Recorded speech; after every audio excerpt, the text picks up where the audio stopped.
Okay, Chair, I can confirm that the meeting is now live streamed to the public and being recorded. Over to you. Thank you, Sue. Good morning, everyone. Good morning to fellow councillors and any members of the public who are watching us. Welcome to the joint budget meeting of the Scrutiny and Overview Committee, Session 2, on the 17th of January 2022. I am your chair for the meeting, Councillor Tom Wright. Based on a decision of the Council to continue virtual meetings until the 11th of May 2022, I would like to remind both members and public attending or watching that this Council has delegated much of its decision-taking power to senior officers. The meeting can be viewed live online and will be recorded. Please bear this in mind throughout the meeting. Therefore, may I remind colleagues. Good morning, everyone. Sorry? Therefore, may I remind colleagues to be careful with their language and that the code of conduct applies throughout our meeting.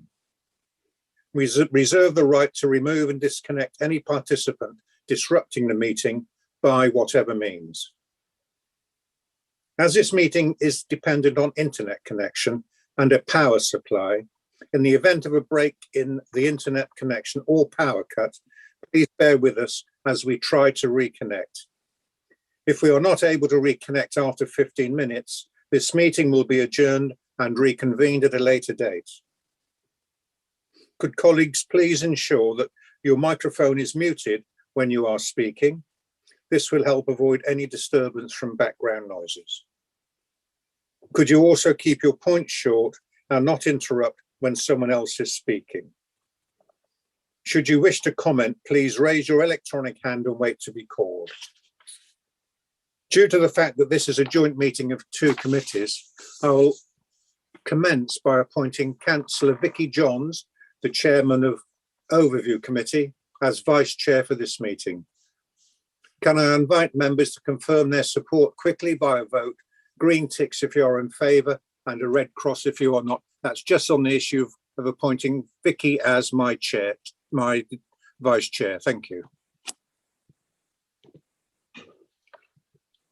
Okay, Chair. I have 17 votes in favour. Thank you. Thank you. So I therefore appoint Councillor Vicky Johns as my Vice Chair for the meeting. Thank you. We will now start the meeting by doing a roll call of members present. But before I ask Sue to do that, what I would like to point out to members is that this is the second meeting discussing the items on the agenda as set out for this meeting. Matters on the previous meeting, the one held on Wednesday of last week, were decided, and they're not up for rediscussion this morning. Items on that agenda or when the minutes come out from that meeting can be raised either at Cabinet, where the minutes will next progress to, or indeed to full council, when there'll be an opportunity for any councillor to call minutes of any meeting for it to be re-examined. If I can now continue with the script. Can you please now unmute your microphone, and when you hear your name, please confirm by saying present. When you have confirmed you are present, please mute your microphone again. Thank you. Over to you, Sue. Okay, thank you, Chair. I'll start with members of Overview Committee first. Councillor Johns. Present, thank you, Sue. Councillor Bonetta. Present, thank you, Sue. Councillor Barrow. Present, thank you, Sue. Councillor Gazzard. Present, thank you, Sue. And just to let you and everybody know, I have to leave the meeting at 1 o'clock. Councillor Ingham. Present, thank you. Councillor Manley.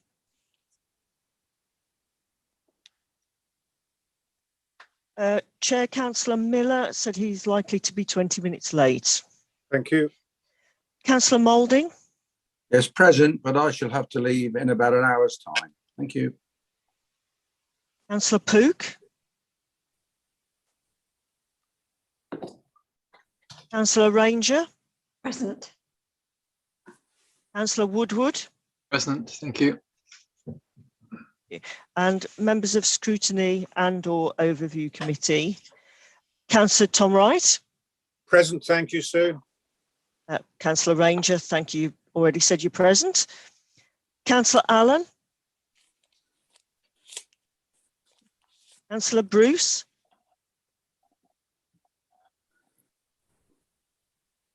Councillor Chapman. Present, Sue.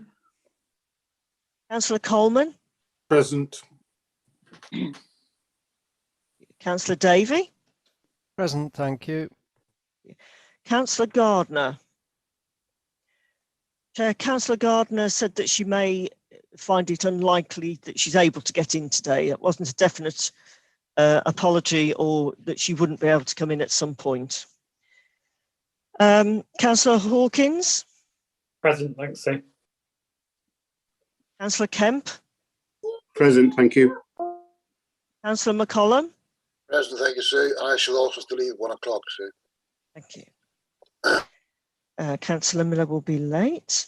Councillor Parr. Present. Councillor Pepper. Councillor Rylance. Present, thanks, Sue. Thank you, Chair. Thank you. Over to you. Thank you, Sue. I can therefore confirm that both committees are quorate, so the meeting is quorate. Thank you. Excuse me, Chair. It's Councillor Hartnell. I didn't hear my name called. Oh, sorry. Did I? You're not on Beg the your list. pardon. Beg your pardon, Councillor Hartnell. Yes, I already ticked you as present. Thank you. Present. Sorry, that's because I was so eager to get into the meeting. It was early today. Thank you, Sue. Okay. Agenda item number 1, public speaking. We have no members of the public registered to speak, Chair, today. Thank you, Sue. Agenda item number 2, minutes of the previous meeting. I can confirm that the minutes from the previous meeting were received and noted at the previous session on the 12th of January 2022. But the notes of the meeting on the 12th of January itself are not yet available. There will be combined minutes when they are presented to Cabinet. Item number 3, Sue, please, apologies. I've only heard from Councillor Hall and possibly Councillor Gardner. Thank you, Sue. Agenda item 4, declaration of interests. Are there any declarations of interest from any member present? If during the meeting you wish to make a declaration, please remember to state your declaration. If it is a personal or prejudicial declaration, and what exactly the interest is. Chair, you've got Councillor Johns would like to say something. Thank you. Thank you, Chair. Just that item 7C, I'm a member of Ottery St Mary Town Council and I'm on their planning committee. Thank you. Noted. Thank you. Item number 5, matters of urgency. I've been told there are none at the moment identified. Is that correct, Sue? That's correct, Chair. Sorry, you've got Councillor Bonetta who may want to declare an interest. Sorry, Jake. Sorry, Chair. Just to jump in, very much in the same light as Councillor John, standing personal declaration of interest as a member of Honiston Town Council, and obviously specifically linking to 7C in this case. Thank you. Thank you very much. Item agenda 6, confidential exempt items. I've not been informed there are any. Is that correct, Sue? Absolutely, yes, Chair. And agenda item 7, these are the key service plan objectives for 2022 to 2023. In this second joint session, we'll be looking at the key service objectives for the following services: finance, growth, development and prosperity, planning, governance and licensing, place assets and commercialization, communications, digital services and engagement, and finally, human resources and payroll services. So, having said that, we'll move on to the first item on that list. On that list, agenda item 7A, Finance Service Plan 2022 to 2023. And I call on Simon Davey to once again enthrall us with his report. Over to you, Simon. Thank you. Thank you, Chair. I'm not so sure about that. So this will be a double act. I'll take you through the general finance parts of the service plan, but then hand over to Libby Jarrett, who will cover off the areas that fall under her remit and are perhaps more the exciting area of the service plan. So just to highlight in terms of the main objectives, there's a couple there that I want to highlight to members in terms of they sound a little bit boring on the face of it in terms of a new procurement strategy, but it is quite important in terms of forging our way forward in terms of carbon neutral. So I'm working with Devon County Council at the moment, who have just got their procurement strategy approved, and it's the way we can work with in our procurement practices and the way we appoint suppliers that can really have some big benefits going forward in terms of trying to meet our carbon reduction objectives. So working on a draft at the moment, hope to be able to have something in front of members by September 22 at the latest. The next one to highlight is also a theme in terms of carbon reduction, and that's our revised investment strategy. So members will be aware of the funds that we have available for investment. At the moment, we're looking at that investment strategy in terms of, again, how we can influence where we put our money and how that can help with our carbon reduction programme.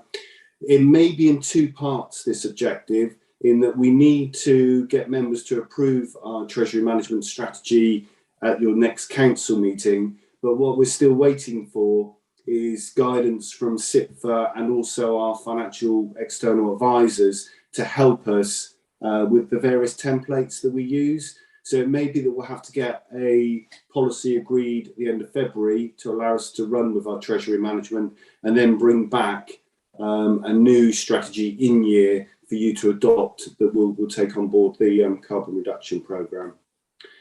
The next area I'd like to highlight for you is we've got a draft digital strategy that is being considered at the moment by our strategic management team. Once they've had their view on that, I'd like to put it out to key members and then get it adopted through council. But it's basically how we can work through the council, working with various services about how we can offer a better service through digital in terms of 24/7 online and make that a lot better process for customers to use our services. And there are specific objectives that Libby will cover off in her own area that links in with that. And I know Andrew Hopkins is a very key part of that process as well. And I'm sure he'll touch upon it in his service plan. Other areas I wish to highlight, perhaps a little bit boring, but it is key work of the accountancy team every year in terms of producing your statement of accounts. So not very exciting, but it is an awful lot of work for quite a small team that gets heavily audited for a number of months by quite a significant number from Grant Thornton, who pile over our books, our calculations, all sorts of sort of backing information to make sure that our accounts are accurate. So that takes several months of work for the accountancy team. So although it happens every year, I think it's still crucial that we put it in the plan in that it does take up a significant amount of resource. And then the last area, just in terms of general finance, is we've procured or going through the process of procuring a new financial system. That's been on our books to do for probably a couple of years. It was approved through the Joint Executive Committee for Strata. It was already in our capital programme, and the procurement took place for about 6 months leading up to Christmas. So we're procuring a new finance system along with Teambridge and Exeter City. So we'll be implementing that together as one system. It will allow us to have, as you'd expect, our own identities within that system. But what we're looking at in terms of implementing it is whether there are efficiencies we can gain between the three authorities working together in finance.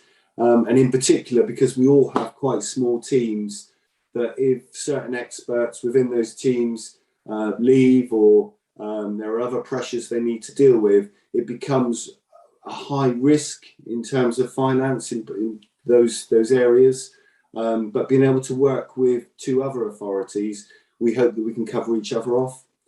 So that's the main areas I wanted to highlight in terms of the objectives. There's the service plan itself is linked. I'm happy to take any questions, but first over to Libby to cover off her specific elements. Thank you, Chair.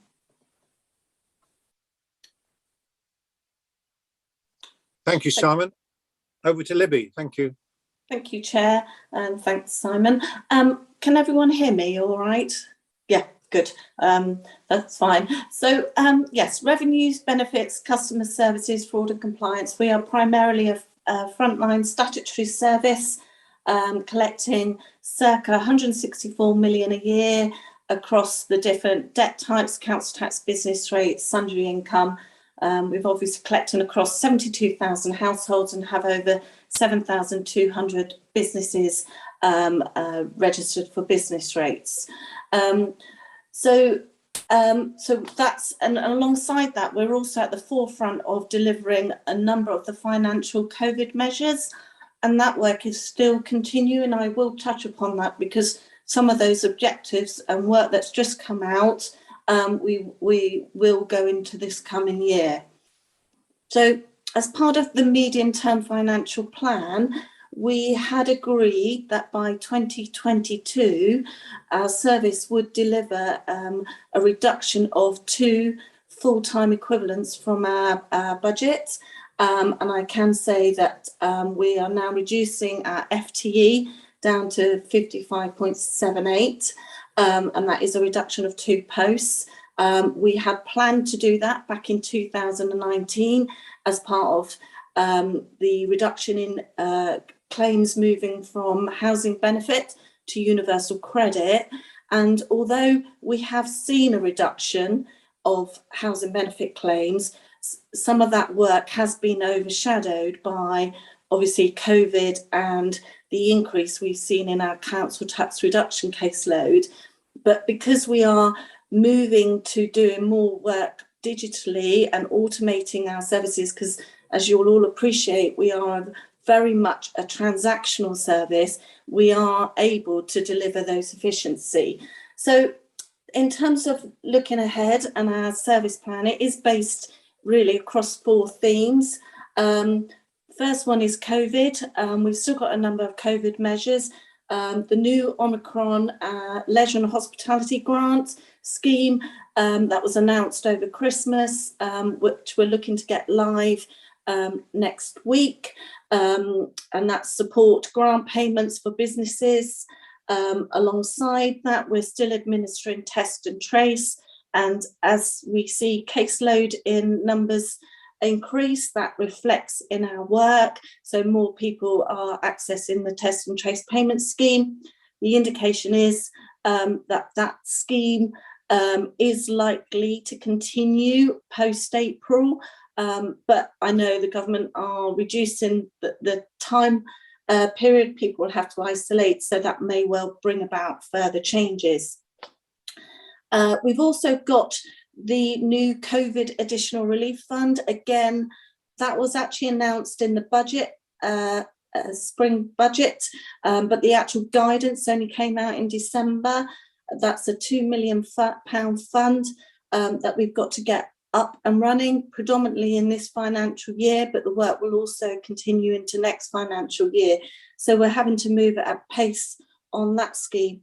And alongside that, there's also the impact on, we know for our low income households, the impact of people's financially struggling, and we're currently administering the household support fund to help with essentials. But again, that work isn't going to stop at Easter or at the end of March, and we will see the work that we're needed to do in supporting our residents who are struggling through into next year.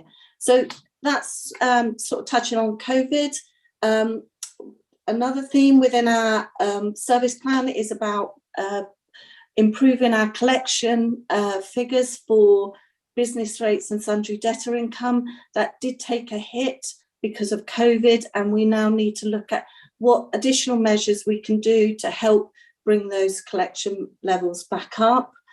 There are a number of areas of work around the poverty work that we need to do. I touched upon, obviously, rising costs of health bills and the work we're doing supporting our residents, and that work will continue. We've been, just to think it's worth saying, we've been contacted only this morning by the District Council's network over the work we're doing around financial resilience, and they're very keen for us to join a focus group session with DWP that they're looking to host, and we will be one of only 8 district councils as part of that working group. So the work that we're doing around the poverty, our poverty strategy, is really getting recognition as well on a sort of a more national scale. And that financial resilience work that we're doing is key as part of addressing root causes, as well as being able to provide financial support to help with immediate crisis. We're also committed to doing a review of our council tax reduction scheme, which supports low-income households, to make sure that we're striking the right balance on the amount of support that we're offering compared to our ability to collect it. Because obviously, if we're not striking that right balance and we're seeing increases in our arrears levels, then ultimately that's going to put pressure down the line. And of course, I wear my council tax collection hat as well. So it's important we get that balance. We're also developing a poverty dashboard. We're looking to present the initial workings of that to the poverty panel in March, and the data sets to help inform future work of the poverty panel and help to inform policy. So that's a significant piece of work in not only analysing our own data sets, but also wider data sets using DWP data, ONS data. And as Simon touched upon, another area is around digitalising our services. As I said, we're a highly transactional service. Households are growing each year as we build more, so our workload will, or the number of transactions we'll be dealing with will naturally go up. So it's important that we continue on that digitalising our work in order to be able to absorb that additional, as well as looking at automation, so that we continue to create capacity as well as being able to absorb that extra work and improve our offer to the public. So there's a number of areas around the telephony review, self-service, e-billing, that again helps the green agenda by reducing the amount of paper that we issue, and sort of making our offer to businesses and our residents more online. And the final area is in relation to the work we do around fraud and compliance. Some of that work has had to pause because of COVID, because we've had to utilise resources on COVID measures, and we need to now update our fraud and compliance strategy. So keen to get that through to members for review, as well as undertaking measures such as single person discount review, where we will use credit party data to cross-check to make sure that people aren't claiming discounts incorrectly, identifying small business rate relief review and missing business rates income. And we've set ourselves a target of identifying £100,000 additional income for this coming financial year. And that's so that's it from me, but I'm happy to answer any questions. Thank you. Thank you, Libby. It's very good that despite the extra pressures you've had, you've been able to still cope with a reduction of 2 in your in your full-time equivalents. I do know from experience over a number of years now that our proactive approach to assisting people in financial difficulties pays off. It's not just good for them, it's good for us and it's good for our finances. So I thank you and your team for that. I will now invite any comments, in fact, questions I'd like best from members. Sue, can I ask you to keep a note of who asks first? And first of all, can I invite questions or comments from members who are not members of the committee? Thank you. Chair, you have Councillor Rowland first. Thank you, Jack. As a portfolio holder, you're welcome. Thank you very much, Chair. You would expect me to be saying something as the portfolio holder for finance, and so it's not so much a question, or a couple of points to substantiate what's been said by Simon and Libby. It's been a particularly difficult year, and as you can see from the service plan that's been put forward, it does very much align with the new council plan as well. I wanted to touch on very much the welcome grants that have been supplied by government over the last 18 months. But obviously those pressures have fallen on local authorities to actually deliver the grants at the end of the day. And I think some people in the public arena, and perhaps even some of our members, sometimes think it's just a question of pressing a button and that magically the money is distributed.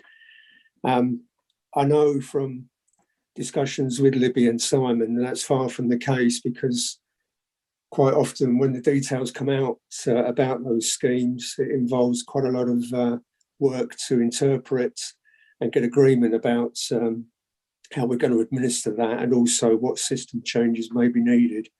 And every time a new grant is announced, there is inevitably a new requirement which involves some system requirements. And in the timescales available, Simon, Libby and the teams have unfailingly met those targets every single time. So I do thank them for the work that's involved, because it's very much underpins everything that we do in this council. And I sometimes think, I know it's not, I think you said about an enthralling subject, and people don't tend to get too excited about finance, but when you think it does underpin everything that we do, and if it goes wrong, it's very noticeable very quickly. So I do want to emphasise my thanks to Simon and Libby and their teams for what they've done over this last year. Thank you. Thank you, Jack. I didn't say the subject was enthralling. I said Simon Davey usually is. Now, I lost you there, Chair. Councillor Rickson next, Chair. Thank you, Councillor Rickson. Thank you, Chair. I would just like to thank Simon for his attention to looking at both procurement and investment. I mean, obviously this will contribute somewhat to achieving our carbon neutral objectives. It's going to be interesting year on year to find out just how much these contribute. Now, obviously, with the strategy for procurement not actually coming into effect until September, there'll only be a sort of half-year reporting next year, but perhaps there might be more significant results seen in terms of investment, because that could be nearly a year's effect. But I would also like to congratulate Libby particularly and her team, because of the invitation to the DCN invitation. As one of a very few councils, I think this is recognition of the high quality of work that Libby and her team contribute, and we're very lucky to have her. Thank you, Marit. Who's next? Sue, please. Councillor Parr. Thank you, Helen. Thank you. One point, and I've already made it direct to the teams, apart from huge thank you, especially to Libby, because they are dealing with huge amount of work. But could we please be assured that people who can't cope with internet can approach the council by phone, whatever other means? Thank you. Thank you. I echo that sentiment, Helen. In fact, there are a couple of people in Budley who used to renew their car parking permits in the Tourist Information Centre. And I find myself renewing their car parking permits every year because they haven't got access to the internet. Thank you. Who's next, Sue? Councillor Gazzard. Steve? Thank you, Chair. Yes, I'd like to highlight what Councillor Helen Parr has said, Chair. And I'd like an assurance from Simon that people with disabilities and people that do not have computers can still get hard copies, because I have been informed that the decision has already been taken by Strata that everything's going to be digitalised, and I have spoken to one department already to ask for an assurance that people with disabilities and who do not have computers can still get hard copies. So could I have an assurance from Simon that that will still happen, please?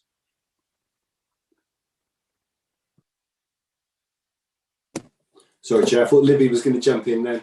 But yeah, that is the case.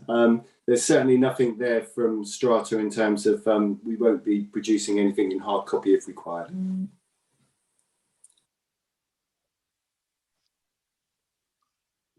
Thank you, Sue. Anyone else? Yes, you've got another 4 speakers, Chair. Councillor Hawkins next. Thanks, Sue. I just wanted to touch on the audit that you've mentioned. Obviously, Simon, you know I pay attention to that bit. We know the difficulties we've had with G2 in terms of timelines and all that. So it's just a question about are you, the team, happy that there's enough resilience built in there to account for next year's delays? Because I assume that they're going to continue and mess up the normal timelines, how the finance team work. And secondly, on a very similar line, on the plan that there's a new finance system coming out across the whole organisation. We know IT systems can go horribly wrong, and when it's something as fundamental as finance, it can blow up in everyone's face extremely quickly. So just again, is there enough, I guess, contingency built in there that if it does go wrong, we can cope and deal with it, and we're not in emergency sort of firefighting stages and there's no budget allocated to picking up the pieces? I know that's probably a bit pessimistic, but it's probably better that way. It always slightly scares me when we're rewriting the entire finance system. Thanks. Simon, can you answer that? Yeah, through the chair, the 2 issues there. John Symes, our finance manager, is working very carefully in terms of the work that the finance team have to do and lining that up to the audit.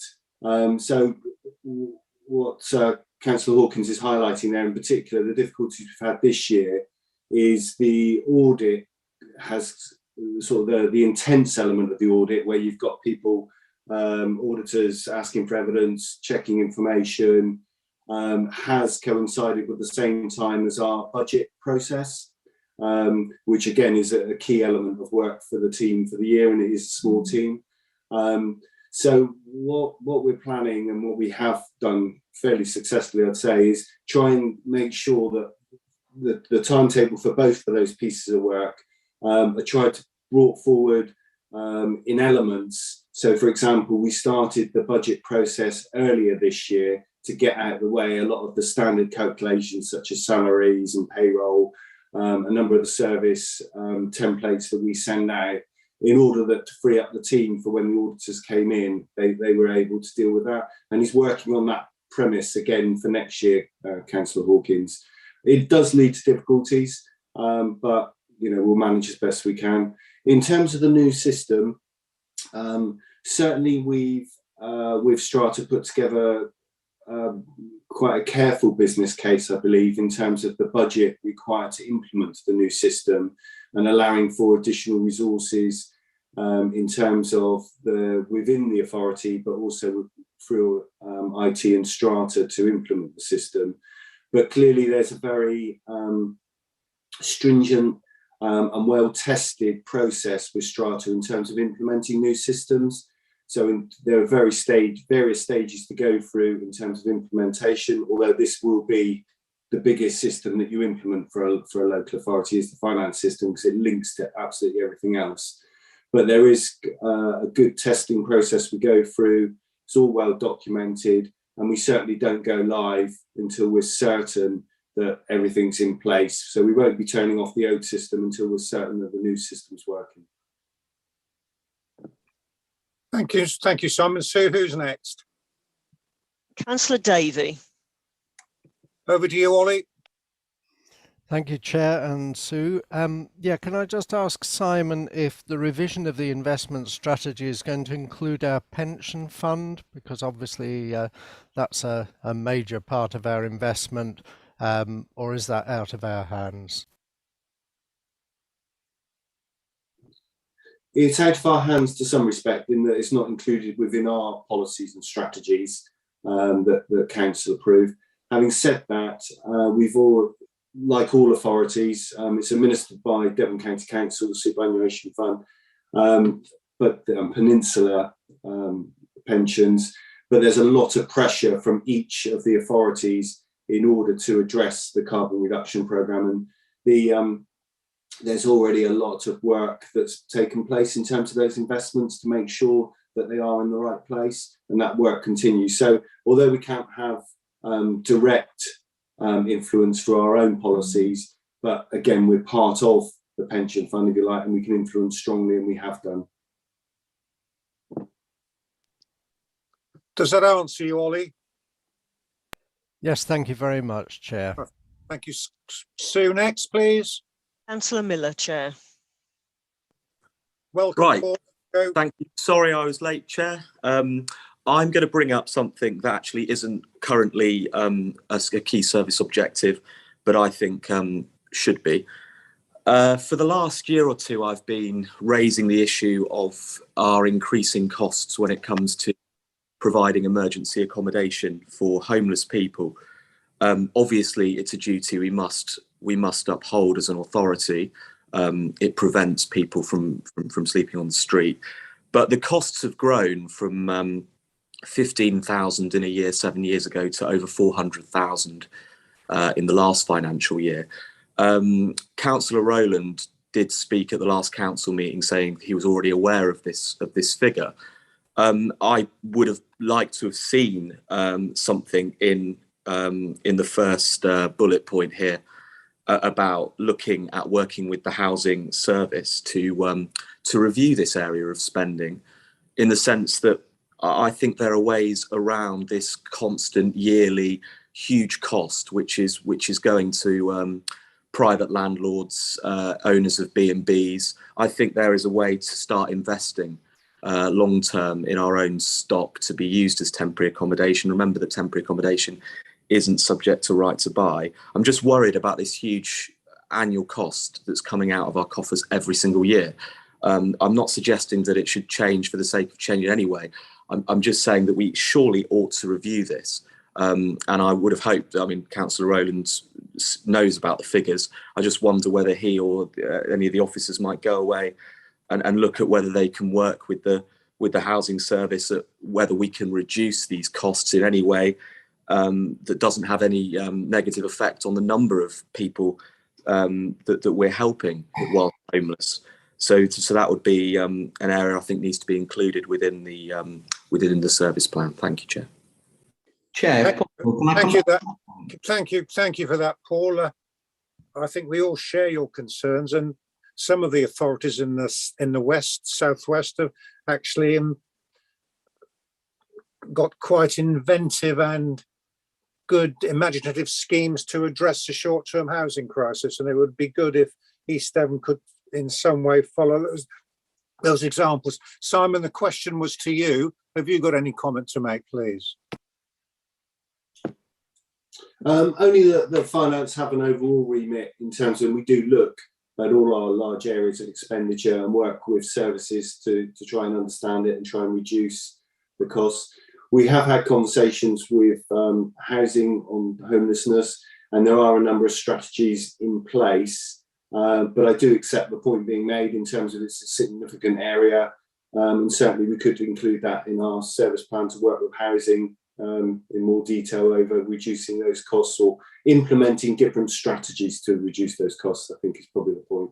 But you may want, Chair, to get a view from John Golding on that particular issue. I will do. Is John present? He has joined the meeting, Chair. Yeah, Chair.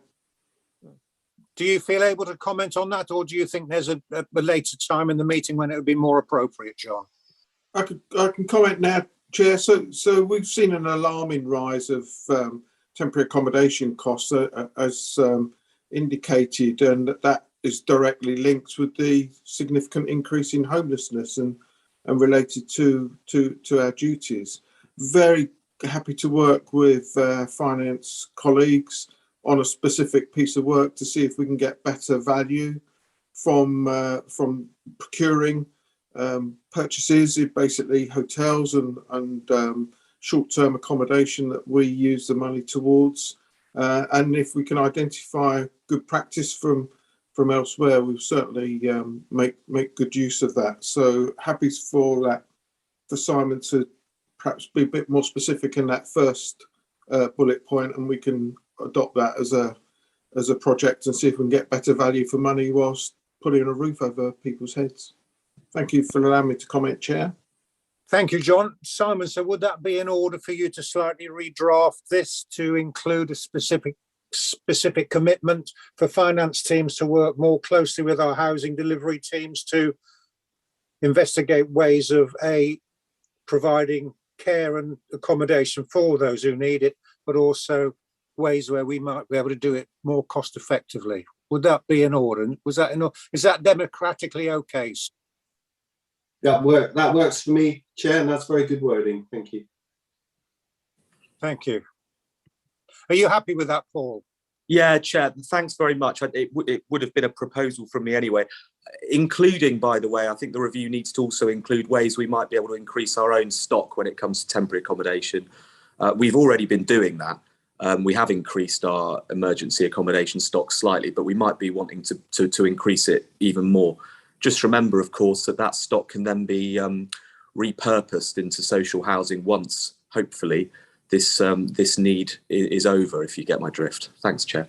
I do. Thank you very much, Paul. I must get used to your add-ons, and usually rather sometimes bigger than your initial contribution. So watch out in the future. Thank you. I don't think that was. Thanks, Chair. Who's next, Sue? Councillor Rylance, Chair. Come on, Thank you, Chair. Okay, so that actually my question actually follows in quite neatly from what Councillor Miller just said. So first of all, declaration of interest. I have been in receipt of a COVID business support grant through lockdown. I forgot to mention that. I also wanted to pay tribute to both Simon and Libby for the tremendous work they do in terms of improving financial resilience, which is really important for both individuals and also for local authorities. And I know from experience how hard you work and how efficiently you work. My question is this: it's about the people who are coming through our system who may be displaying early warning signs of financial stress. And I know that probably, Libby, you're quite well placed, through your chair, you're probably quite well placed to be able to spot people who might be at risk of future homelessness. And my interest is more in avoiding people becoming homeless in the first place. So my question is, do you feel, I note that you're losing two full-time members of staff. Do you feel that you're going to be adequately resourced if there is an upturn in threat of homelessness? Do you feel that you're getting enough warning signs of people who might be on the cusp of becoming homeless or heading into major financial difficulties? Because I think when these situations arise, they tend to arise quite quickly. So those are my questions. Do you feel like if people are in a situation of crisis, that you have the resources to manage it, but also that we have enough warning signs at present to be able to anticipate and possibly head off at the pass people who might be going into a catastrophic situation? Thank you. Thank you, Chair. I'm happy to answer that. So in terms of early warning signs, obviously our council tax team will know quite soon, early on, where people fall behind with their council tax. And in fact, the benefits manager and the council tax manager only met last week to look at more proactive measures that we can do for this, in exactly what you're saying about this earlier intervention. So it's very much on our radar. The poverty dashboard that we're developing is very much to give us indications and themes where we're seeing people coming to us through different form, so that someone might be coming to us for food and actually they've got council tax debt, they're in arrears, maybe with their rent. And so we're looking at these in a much more holistic way. So that's part of the work of the financial resilience team, is to do that wider work.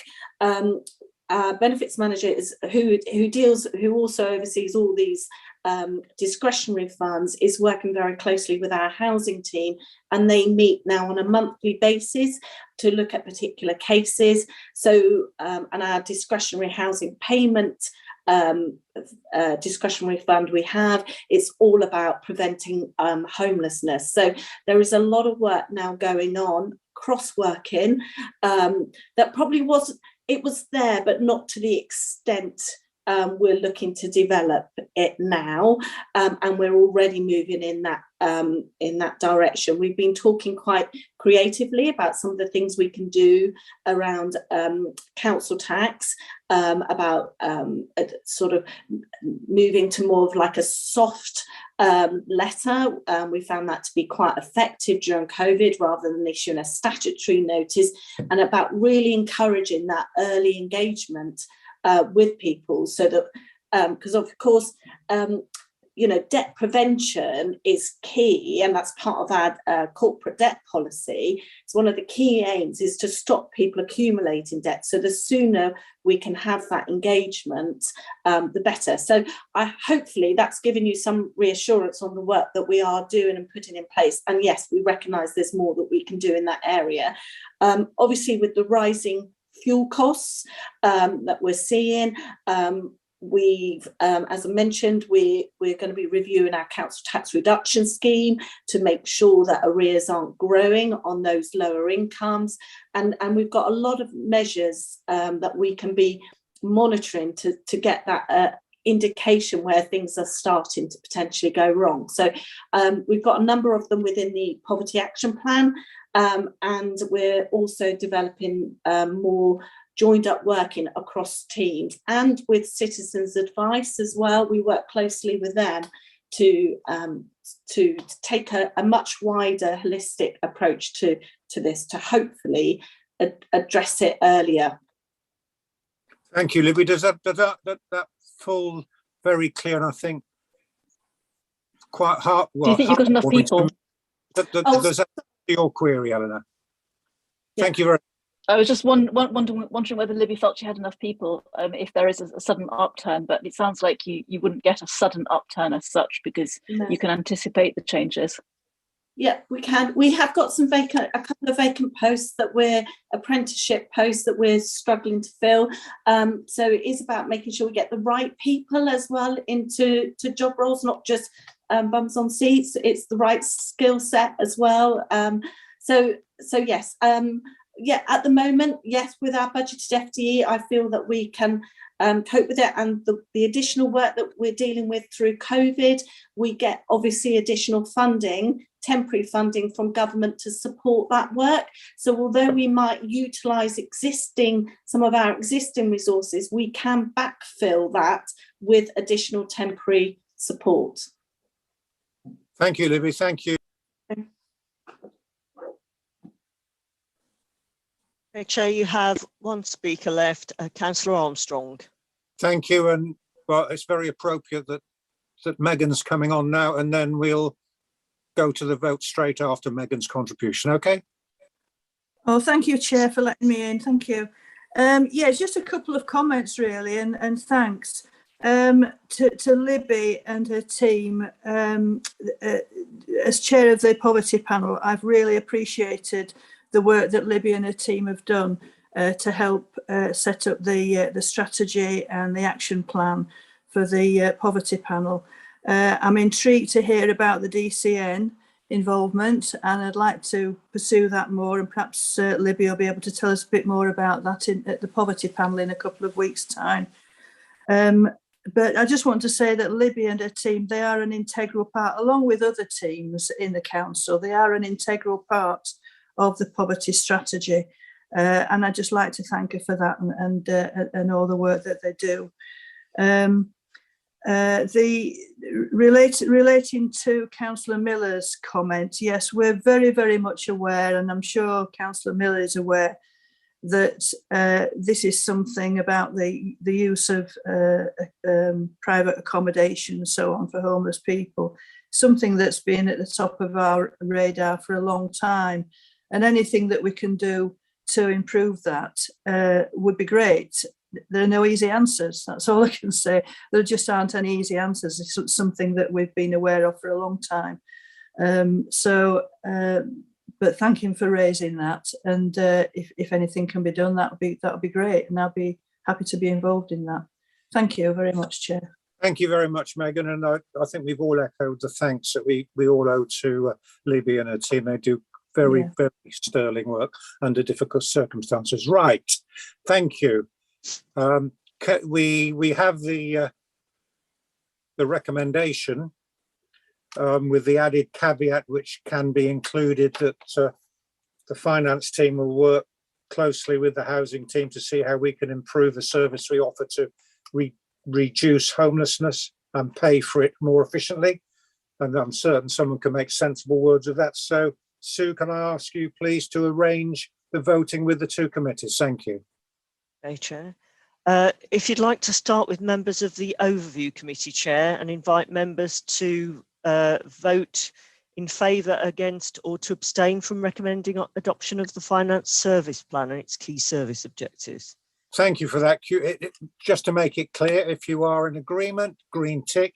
If you are against, a red cross. And if you wish to abstain, raise your yellow hand. Thank you. So, Overview Committee, please cast your votes.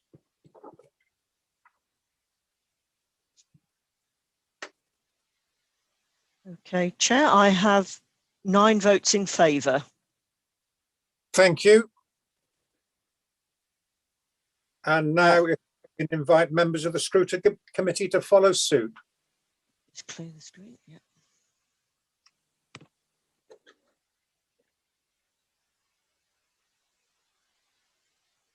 Okay, Chair, we have 10 votes in favour. Thank you, Sue, and can I thank all members? That was, I thought, a very well-ranging but very relevant and controlled debate. Thank you very much. We now move on to item 7B, growth, development and prosperity. And I believe Andy Wood, the lead in this area, is going to start us off. Over to you, Andy. Thank you, Chair. Good morning, members. I did have a few slides, if that would be okay, just to bring some of the objectives to life, if that would make sense. Yep. Okay, I'm just going to share my screen. In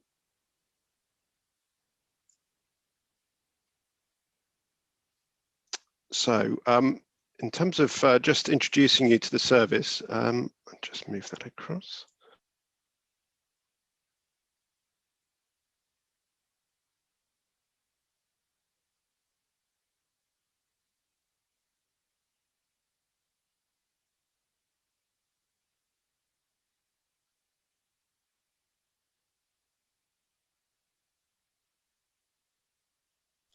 Sorry, Chair, I'm just going to introduce members of the team.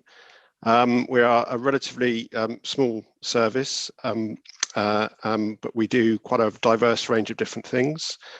If I can manage to get this onto the next slide. There we are. So that's us, not quite everyone, but you see quite a small service relative to others within the council.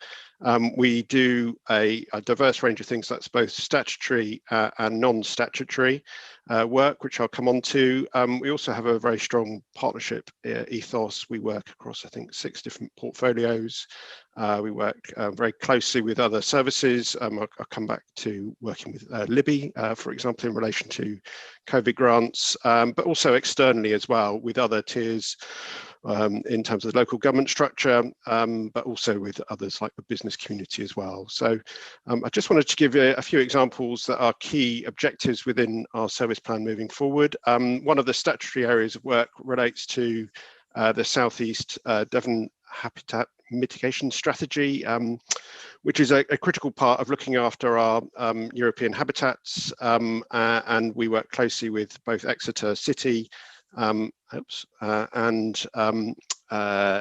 Teambridge councils to implement that, so that safeguards the pebblerbed heaths and the new Heath access improvements that are coming forward there, visitor access improvements, as well as the estuary as well, and through measures such as the wildlife refuges which are being implemented. This is the next picture is of Poltimore Park, a lovely part of the district, but also very keen to increase the level of tree canopy coverage more widely across the Cliffs Valley, of which Poltimore Park is a key part. And members may be aware that last year the master plan for the Cliffs Valley was endorsed through Strategic Planning Committee, and sets out a really ambitious vision for how a major new area of green space can come forward, including new multi-use trails connecting to the existing estuary trail, for example, but to bring much wider benefits in terms of potentially biodiversity net gain, tree planting, and natural capital, also linking very closely to a lot of the objectives of the countryside team, for example, around health and well-being going forward. By complete contrast, this is the Ada Lovelace building at Exeter Science Park, a key, if you like, flagship project for the economy of the district. And this is all sits within the enterprise zone designation, which has been running now for 5 years, has another 20 years to go. Another example of a statutory element of the service, and that includes direct financial investment, borrowing against future ring-fence business rate income to help bring the types of projects that's shown on the screen forward, and to support ultimately an objective around 10,000 new jobs.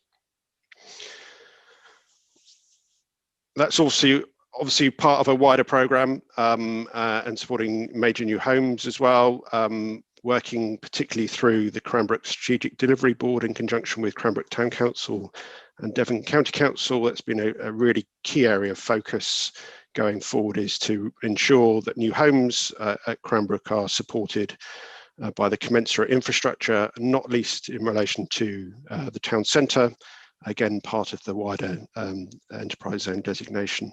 That was considered, potential land acquisition was considered at Cabinet towards the beginning of this month.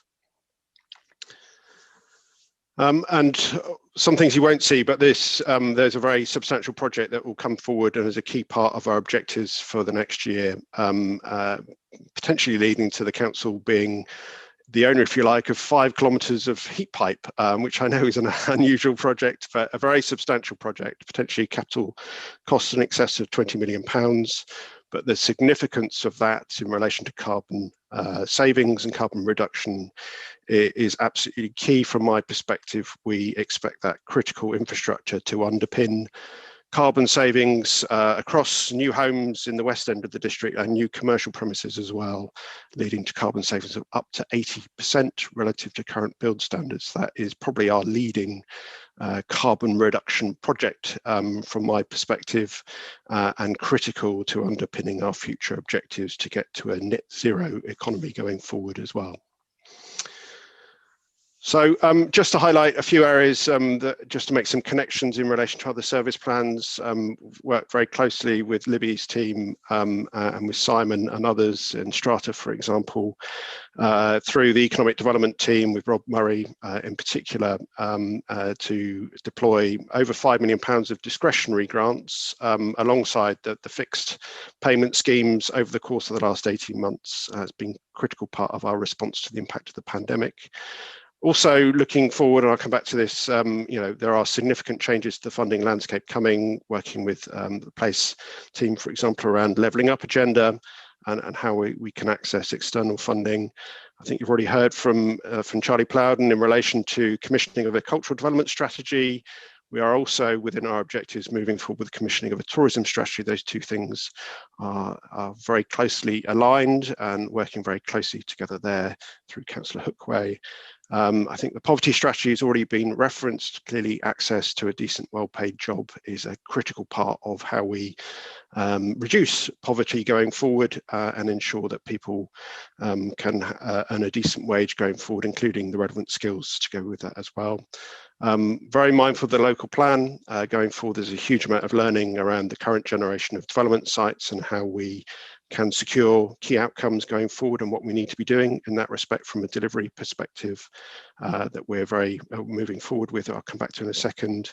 And finally, around climate action as well, Chair, I've just highlighted some of the projects there. So just to very quickly highlight some key objectives in relation to all three of the council plan objectives. So in relation to the first one, better homes and communities, mentioned the work in relation to Cranbrook in particular and investment in relation to the town centre, working through the strategic delivery board for Cranbrook. That feels like a very big year for Cranbrook over the next 12-15 months from my perspective, but also in the context of potentially further strategic development coming forward in the district through the local plan, making sure that we take the key learning points that were identified to Cabinet back in July of last year and ensure that we have the appropriate delivery mechanisms in place to make sure that we are taking on board the absolute learning from what's happened, if you like, in the last decade in the district, and we perhaps adopt a bit more of an assertive approach going forward as well. Green East Devon, I've highlighted some key areas of work from habitat mitigation through to the Cliffs Canopy project, increasing to 20% the level of tree planting within the Cliffs Valley, for example. Those are all key areas of work for the next 12 months as well. And finally, resilient economy. I mentioned economic development, really about economic recovery. I think Councillor Rowland's already mentioned that there will be further grant-orientated work coming to Cabinet shortly because of the impact of the Omicron variant. And that remains a key area of work that we just have to respond to as quickly as possible in terms of the importance of getting that support out to businesses in need as quickly as possible. And that is alongside moving forward with more strategic areas of work, such as the tourism strategy you'll see identified within those objectives. One thing I would just say that cuts across all of those three themes from my perspective is around how we access external funding. We are, I think, seeing a huge shift in that landscape going forward. We are keenly anticipating the Levelling Up White Paper and what that might say. Our previous, we've done quite well in the past around things like business rate retention, new homes bonus, but what that future regime might look like, how we successfully access external funding streams, and how we can be a bit more systematic in terms of marshalling our resources across the organisation in order to be able to access those sources is a key area of additional focus for us moving forward as well, Chair. So I'm hoping that quickly, if you like, canters through our objectives. Obviously very happy to take any questions. Thank you. Thank you, Andy. As before, Sue, are there any members who aren't members of the committee raised their hands? And I would very much like any questions or comments to be on the agenda, not on other pet schemes or ideas councillors have. We've got the agenda in front of us, we've got the document in front of us, so can we please, as far as possible, discipline ourselves to deal with those? Sue, who's first? Councillor Hayward. Right over to you, Paul. Thank you, Chair, much appreciated. Well, so I'm here, obviously, if anyone needs to answer specific questions that Andy hadn't covered, but as always, Andy's sort of all over this brief as much as he can be in his team. I think, yeah, we've all agreed. So in an ideal world, we wouldn't have had the last 2 years. We would have just progressed and been able to put projects forward. But the huge impact, cataclysmic impact of COVID on tourism and our economy and our retail and our high streets has knocked us for six, quite frankly. And that's regardless of whatever political persuasion we're of. It's clear that our high streets and our economy have suffered greatly. And really, you know, I think we all need to pay a great thanks to the team of people we have who are consistently drawing in funds. The last item covered it, you know, just the government giving money to East Devon to distribute. That's the easy part, effectively. I mean, I had a conversation only yesterday with someone who said, well, where is the money? Where's the next tier of money? The government gave it to you on the 15th of December. Well, evidently they didn't. And once we receive it, we then have to go through due diligence, fraud checks, get us an IT platform. So it's very involved. And I think, through you, Chair, I'd just like to thank, as I always do, our team of officers for doing this. But we're not out of the woods yet. Levelling Up, Welcome Back Fund, they're all incredibly complex pieces of legislation and funding agreements. And they all have an impact on what we're doing in East Devon. So, it is a case of all pulling together, all helping and providing support to our businesses and our high streets and our commercial entities to get them through this and make sure that they carry on being resilient, carry on creating jobs for East Devon, because that's good for all of us. Thank you, Chair. Thank you, Paul. Who's next, Sue, please? Councillor Rickson. Marianne, over to you. Thank you very much, Chair. I'm sorry, but I missed part of this presentation because I had to take a phone call in the middle of it, so I hope I'm not speaking out of turn here. But with regard to employment and skills, I sincerely hope that the government is going to come up with something far more imaginative than they have at present. We need serious investment in this country because we have some of the leakiest houses in Europe, and we need retrofitting like nobody's business. So I think, I sincerely hope that there's going to be a chance here for job opportunities, upskilling and green jobs as a result of that. Thank you, Marianne. Sue, who's next? Councillor Miller. Thank you, Chair. Chair, I don't know what you were referring to. Brief as usual, please, Paul. Yeah, of course, but I don't know what you were referring to when you were talking about councillor pet projects. There's no evidence for that. I don't know what you're talking about, basically. Now, just a preventative comment. Okay, so I've got two comments. Firstly, on the and they are on the agenda, Chair. On the levelling up bid, I'd just like some clarity on that situation, because obviously the Exmouth bid, as we know, failed. Unfortunately, in fact, there were no successful levelling up bids in the southwest. The Dean and Way extension in Exmouth is, in my view, desperately needed, but particularly following the passing of the Goodmore's Farm development. But I'm also aware that Exmouth has had, for some, Exmouth has had its chance, and I've heard comments that there should be a bid for the Axe Valley. So I just wanted to know, has anything been decided yet? And I don't actually know what the government timetable is for future bids, but perhaps cabinet members do know that. My second and final point is on the Clist Valley Trail proposals, which are really, really exciting.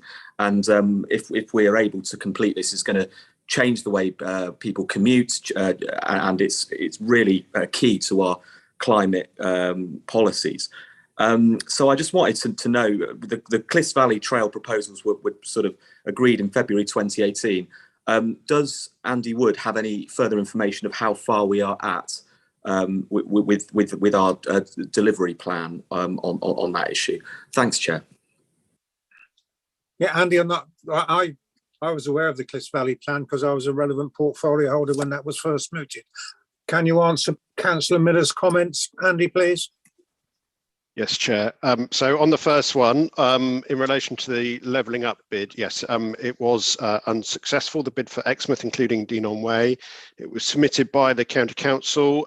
We have recently been invited to a feedback session from the Department, with the Department for Transport and Department for Levelling Up on that bid, which will take place, I think, next week. I think we're all keenly anticipating the publication of the Levelling Up white paper.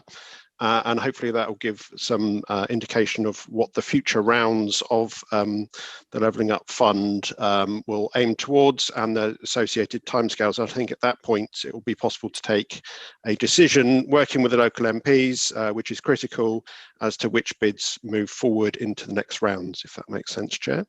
On the second question around the Clist Valley Trail, yes, absolutely a critical piece of infrastructure linking to the ex-estuary trail, which has seen a huge surge in popularity, I think, during the pandemic as well. The publication of the master plan is absolutely critical. We are trying, Simon Bates within the team does everything to try and secure funds to deliver that critical piece of infrastructure. You'll see that small parts of that, for example, a new crossing at Black Horse, signal control crossing has gone in. There are elements around Poltamore Park as well, which has been delivered off the back of development coming forward in the locality, but it is a real job of work to bring that forward. So early this year, there will be agreement with the County Council around the delivery plan, and that will come back through, I think, Cabinet to demonstrate how that project will move forward. Chair, thank you. Thank you, Andy. Councillor Miller, does that answer your points? Yes. Thank you very much. Sue, who's next? Councillor Gazzard, Chair.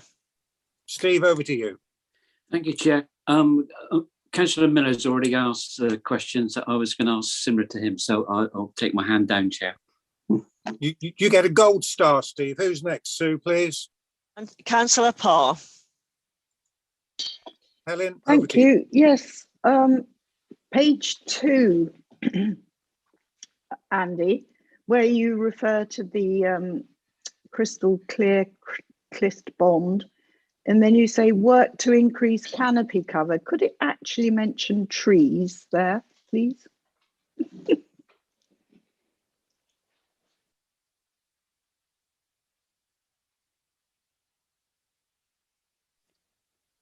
Did you note that, Andy? Indeed, Chair, absolutely, yes. Sue, next, please. Councillor Hawkins. Thank you. Thank you. Andy, correct me if I'm misremembering this, but the enterprise zone entering the 5th year makes me think that the business rates relief ends shortly. Eligibility, do you think that will affect the attractiveness of the zone going forward for new businesses, or is there enough there to mitigate that going forward?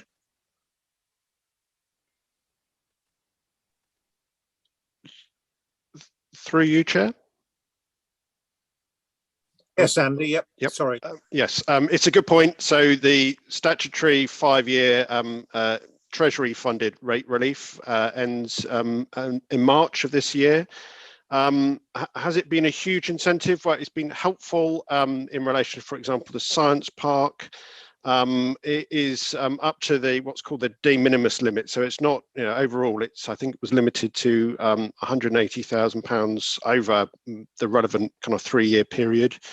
And it hasn't necessarily, whilst helpful, it hasn't been a deal breaker or deal maker, if you like, in relation to accelerating other types of investments. So it's been particularly relevant for small businesses. It will have an impact that it ends. We are looking about whether we can extend some form of locally funded discretionary support that would still help to provide, particularly for smaller businesses, over and above, small business rate relief, to ensure that there's still some kind of incentive regime going forward. That will need to come back to Cabinet alongside wider budgetary proposals as well, Chair.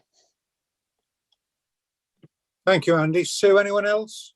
Yes, 2 more speakers, Chair. Councillor Faithful. Thank you. Peter?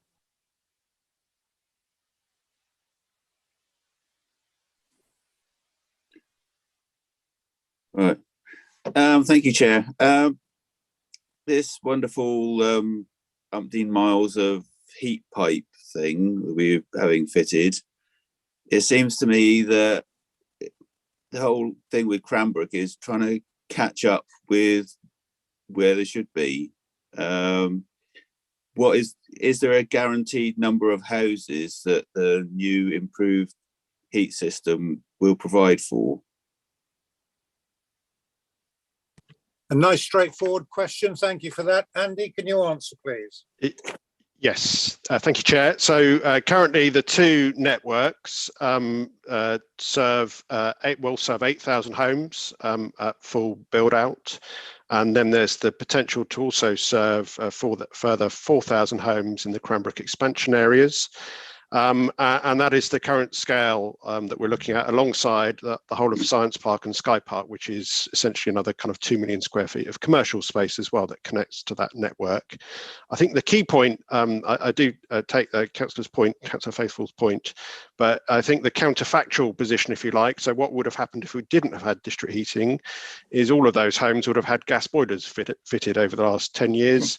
And then there would be the challenge of individually retrofitting them with an alternative technology that is not fossil fuel dependent going forward, which would be incumbent upon each householder to do that. And if you like, the real advantage of district heating is as you decarbonise the network, every home that is connected to it, be it existing or future new build, benefits from those carbon savings. And that was, if you like, the absolute underpinning of why that strategic decision was made 10 years ago to promote district heating, Chair. Good news, Andy. Thank you very much. Does that satisfy you, Councillor Faithful? Well, he did answer the question. I would think that surely we should make sure that things are working properly. It's just we seem to be building houses faster than the system can cope, and it's more than just the heating thing. I mean, the town centre and everything. This is a rampant house building without the follow through of the system. Yeah, those points about the way Cranbrook has been developed is something I'm concerned about. But Andy did answer your question quite clearly. No, that's Sue, the last speaker, and then we'll go to the vote. Thank you. Okay, Councillor Davey, Chair. Thank you, Chair. Ollie. Thanks, Chair. I just wanted to ask Andy what the crystal clear CLIST bond was. That's a great tongue twister, because I wasn't aware of it, so excuse my ignorance there, and how that will help to increase tree canopy cover. Thank you. You managed to use tree and canopy there, Ollie. Well done. I'm right up to date with the latest terminology there, Chair. Through you, Chair. So this is some work where some funding has been secured from the Environment Agency's Natural Environment Investment Readiness Fund. It really speaks to what we are going to see in relation to a wholesale change in relation to agricultural payments, agri-environment payments going forward. And the work is looking at, initially starting, I think, with 10 landowner stroke farmers in the Clyst Valley, about whether there is a regime, a financial regime, that can incentivise tree planting as part of, if you like, the long-term economic sustainability for farms going forward, and what it would take to move, I think, from the current level of tree coverage up to the 20% that's mentioned in the objective. So that is a detailed piece of financial modelling, engaging with key partners like the NFU to engage an initial cohort of farms to look at what that future incentive regime, that future financial regime might look like, Chair. Thank you, Andy. Does that answer you, Councillor Davey? More or less, I think. So the bond, Andy, if I can just clarify, is a kind of financial incentive, is it? That's correct. Yes, absolutely. So what long-term mechanism would incentivize landowners and farmers to plant more trees, and what is necessary in terms of marshalling that, that financial incentive?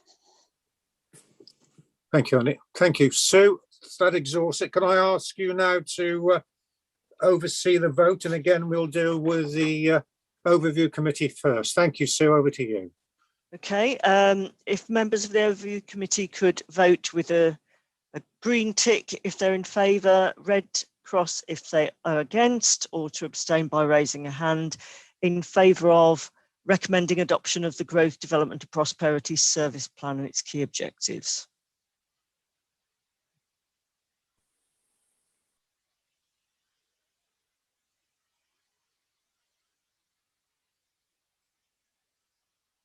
Okay, Chair, I have 8 votes in favour. Thank you, Sue. Now, can we clear your screens, and same again with the Scrutiny Committee? Thank you.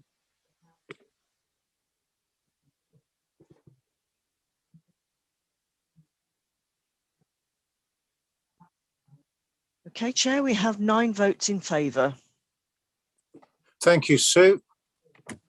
We now move on to item 7C, planning, and Ed Freeman will be leading on this, but can I just ask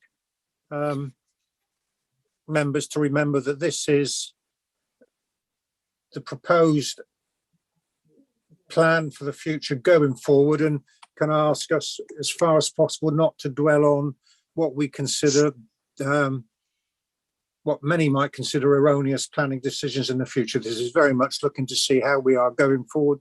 The whole object of these meetings is, in fact, to improve the way we're going forward, learn lessons from the past immediately, but concentrate on how we can improve our planning service to the benefit of all. Thank you. Over to you, Ed. Thank you, Chair, and good morning, members. I'd just like to focus on sort of 3 key areas, I think, within our service plan for the coming year. The first of which is the new local plan. I think it's fair to say that this is a key priority for the council as a whole, and really the key area of work for the planning policy team and the strategic planning committee meetings over the coming year. So the local plan is a key statutory plan that the council has to produce, and is a key mechanism to deliver many of the objectives that are in the new council plan. A couple of key areas of focus in terms of that work to pick up on are really the delivery of affordable homes. So using the local plan as a mechanism to ensure that we're delivering both affordable and market housing that meets the needs of the communities of East Devon. But also in terms of affordable housing, making sure that we maximise the affordable housing that we can deliver through the planning process to meet the needs of people in housing need in the district. This is particularly challenging in the face of government policy, which is very much focused on delivering discounted market housing products at a time when the needs in the district are very much around socially rented housing needs. And so that's a real challenge for us in terms of developing evidence and developing policies that maximise the affordable housing that we can achieve and ensure that it's wherever possible meeting the needs of the district. Climate change is obviously another key area highlighted in the council plan that needs to be taken forward through the local plan in terms of delivering zero carbon development, both housing and employment development within the district moving forward, and ensuring we have the mechanisms to ensure that that is not just a policy requirement, but also delivered on the ground through our development management and building control services.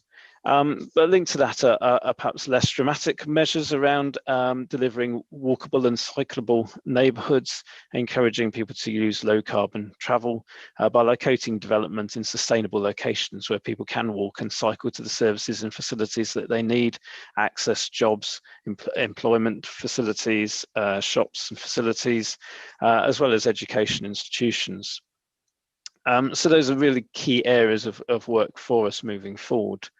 Linked to that is obviously proposals around biodiversity net gain and trying to deliver the council's aspirations for 20% biodiversity net gain moving forward, and also addressing issues around habitat mitigation. There's huge amounts of work to be done in terms of updating our strategy for the estuarine pebble bed heaths and the mitigation strategies involved there to offset the impacts of new development within the district, but also developing strategies for dealing with phosphate levels in the River Axe. And also dealing with things like bats from beer quarry caves and developing guidance to help us deal with applications that are affecting their foraging routes. So huge amounts of work moving forward in those key areas and across the whole of the local plan work. Members have a working draft of the local plan that's working through strategic planning committee at the moment, and huge amounts of work turning that into a draft plan for consultation, and then working through how we engage with our communities in new and interactive ways to make sure that we have a productive engagement when it comes to consultation on the draft plan. And can engage people in innovative ways that help them to understand the proposals and comment on them in a productive way that helps us to move forward with the plan. So really that's a quick summary of where we are with the local plan. Cranbrook is the next key area I wanted to pick up on. I think we're reaching a critical point in terms of the planning at Cranbrook this coming year. We hope to move forward with the adoption of the Cranbrook Plan DPD, which has been at examination since 2018. We start consultation today on the main modifications to that plan, which should be the final stage of consultation that helps us to finalise the plan and hopefully move forward to adoption early this summer. That then helps us to have a clear policy framework for the expansion areas coming forward, and we're expecting some major applications for the expansion areas over the coming months, as well as progress with the town centre. A number of applications already in the system in terms of those, and getting clarity about how we can move those forward and help to deliver the town centre over the coming years. So a huge amount of work happening in that area. The final area I wanted to pick up on is really about sort of consenting regimes and service delivery in those areas. So I mean around development management and dealing with planning applications, and building control in particular in terms of dealing with applications for building regulations and then the inspections on the ground. Both of these areas have seen a significant increase in workload in the last year, impacting on their ability to deliver that service and potentially delaying, in some cases, developments coming forward. It's clearly important that we deliver an excellent service in those areas, both in terms of bringing forward development, but also in terms of the levels of service delivered to our customers. There are also performance measures that we need to meet in those areas, particularly in development management, in terms of targets around the 8 and 13 weeks that members may be aware of for determining planning applications, and the risk of failing to do that in terms of falling into special measures where the government would ask some serious questions about how the service is operated. Also, failure to deliver in these areas can impact on our income in terms of new homes bonus and business rates income, and potentially, we obviously don't know what's happening with those income regimes, but may impact on any replacements in the future as well. So development management has had a particularly challenging year. You will see from the resourcing report that's appended to Simon's finance report that went to your meeting last week, that the service saw a 26% increase in the number of planning applications coming in the first quarter of last year. And the levels of applications have remained very high since then. That's been particularly challenging in terms of resourcing and maintaining service levels. And we've had to put in place a number of temporary resources to try and deal with that. The first has been introducing a company called TerraQuest to run the planning portal, who have been helping us in terms of validating applications. So that's checking the information that's been submitted with the application to ensure that it meets our requirements and enables us to process the application in a timely fashion. We've also had a number of agency planners in the service helping out as well. These temporary measures all end at the end of this financial year, and the report on resourcing looks at how we can deal with that, because the need for those temporary resources remains as strong today as it did when those were put in place about a year ago. And the paper talks about putting in permanent resources to deal with that in terms of a couple of additional posts to help to deal with this ongoing increased demand.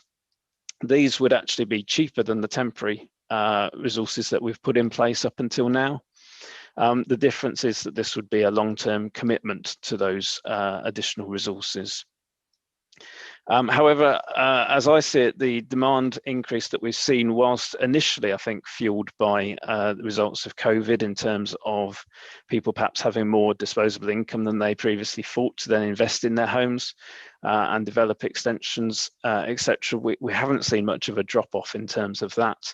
And as the local plan progresses, inevitably we're going to see applications coming forward for sites we're looking to allocate through that process coming forward in advance of the local plan. Members may recall from the previous local plan, that's something that regularly happens.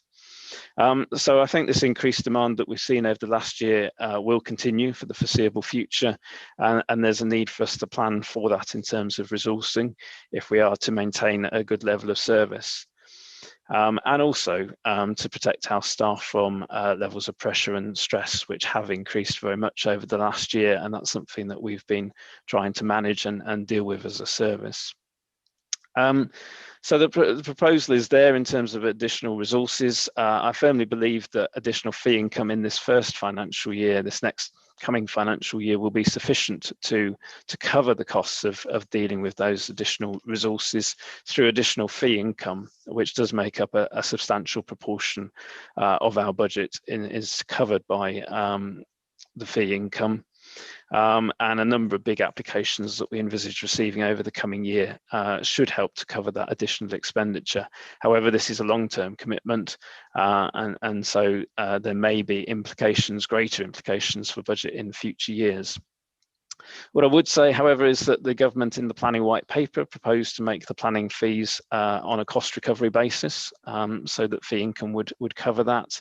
And our House of Lords committee reported only last year of the need, only last week of the need to bring those proposals forward and deliver on that, on the basis that taxpayers should not be having to pay for the delivery of the planning service, which is largely to the benefit of developers and those investing in their homes.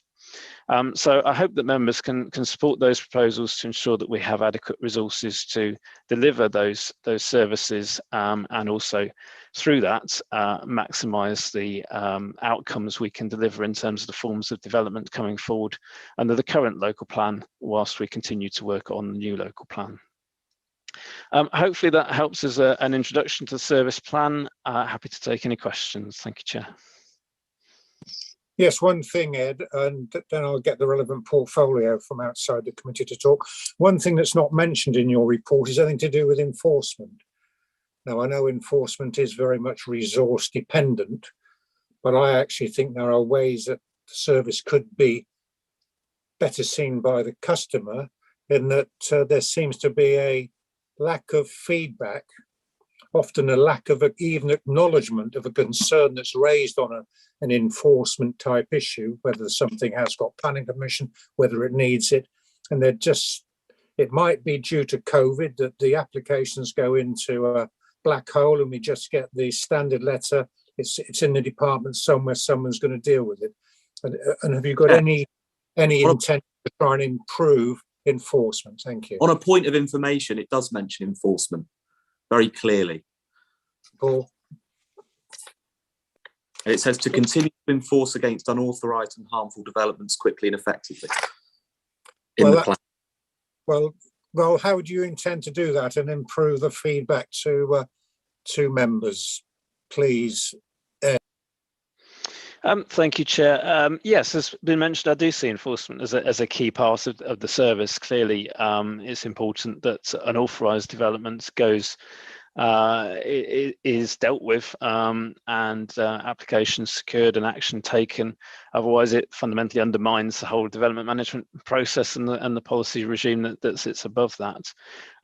It is resource dependent, and it is an area that's difficult, both in terms of it not really being a statutory part of the service. It's one of the few areas that isn't a statutory part of the service. We do have 3 enforcement officers. They do a great job in trying to keep on top of the enforcement cases. I think we're conscious that one of the things we need to do is a systems thinking refresh of that area of work, to try and ensure that our processes and systems are as fit for purpose as they can be with the resources that we have. And I think that's one of the things that's mentioned in the service plan, is trying to bring that forward and try and do that. Again, that comes back to resources, particularly in that case in terms of management resource to oversee that review and undertake that work. And I think part of that is perhaps better communication with members and customers on enforcement matters, which is often something that, due to workload pressures, is difficult to maintain at times of high demand. So keen that we work on that and try and improve. Thank you, Chair. Thank you for that, Ed. That's reassuring. Sue, who's first from the non-committee, please? Councillor Rickson. Right, Marianne, over to you. Thank you, Chair. I'll just say, obviously, planning is a key service for us in terms of helping with climate change. This service plays a significant and pivotal role, for example, with regard to flood risk, extreme heat, water shortage, energy efficiency, energy security, tree planting, and ensuring there are wildlife corridors for wildlife, because the loss of biodiversity in this country is truly alarming, as previously highlighted at strategic planning And having been challenged by another councillor to submit evidence, I did actually send this to Mr. Freeman. So I'd just like to know what reductions you hope to achieve year on year and how this is going to be monitored.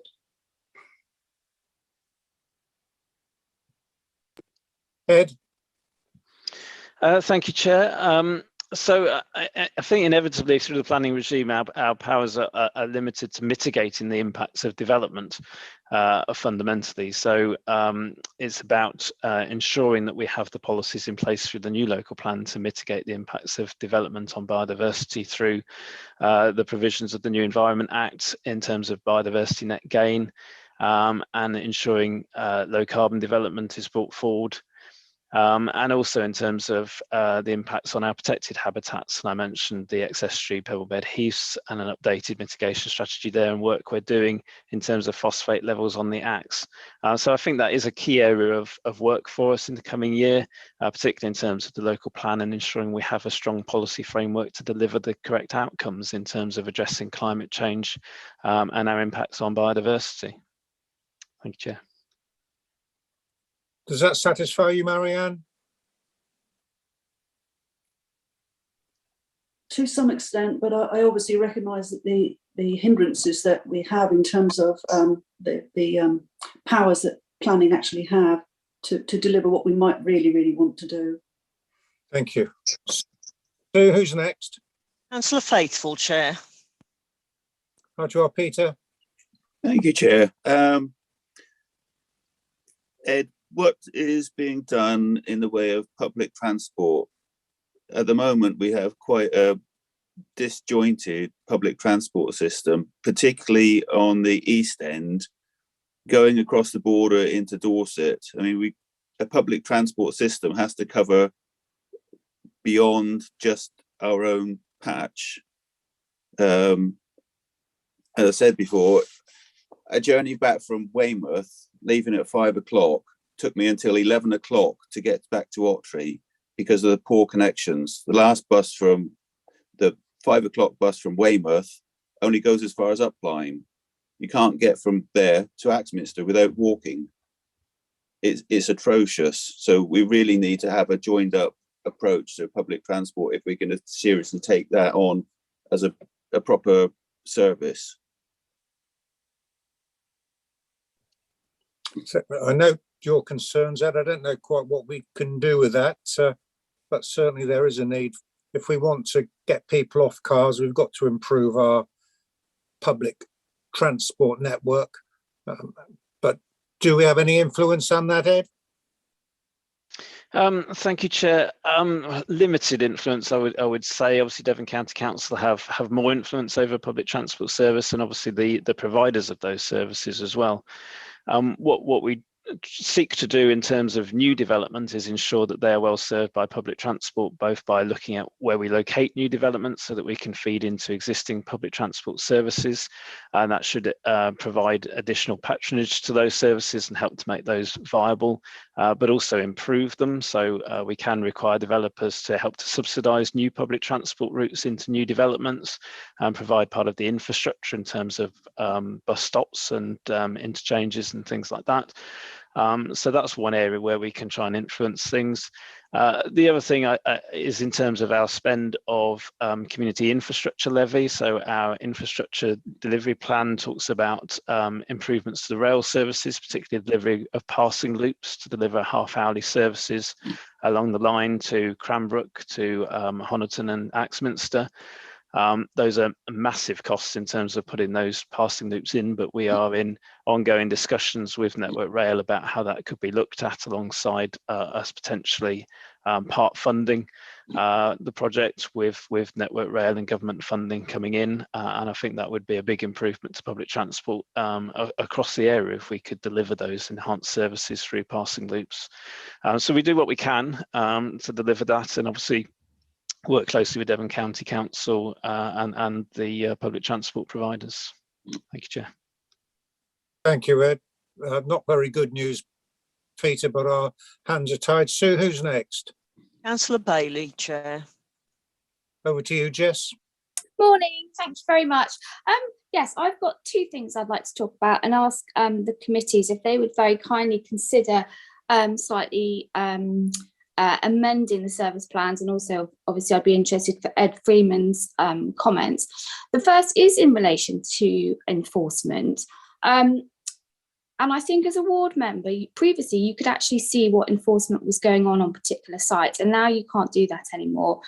So I'd like to ask that as part of the service plan, there's a commitment, if that's possible, to again make it possible for members to look on particular sites and see what those enforcement proceedings are. I find it's not, I don't think it's a very smart objective to continue to enforce against unauthorised and harmful developments, and I wondered whether that could be made somehow a bit more easy to, well, a smarter objective. And the second thing I want to talk about very briefly is in relation to validation requirements for planning applications. So as we've now got an ecology officer, I would like there to be an objective in the service plan, please, for the production of a list of bat survey requirements for validation of planning applications. I know that the District Council has got its validation requirements from 2019, but they are simply not detailed enough in relation to bats. They're far too general, and they rely on the planners having the expertise on what features would indicate the presence of bats. And much as I have great respect for our planners, they're not ecologists. So I think that we need to have validation requirements.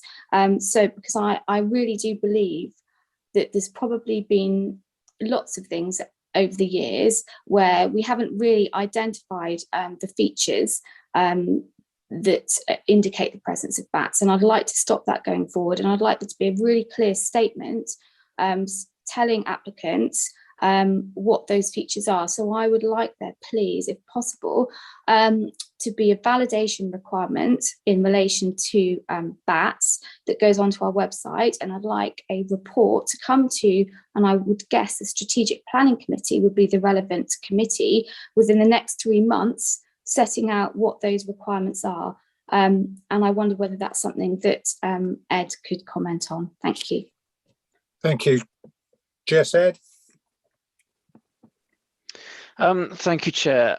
Yes, so to start with on enforcement issues, yes, there was a mechanism previously for members and the public to look on our website at enforcement matters in terms of the sites that we were currently investigating.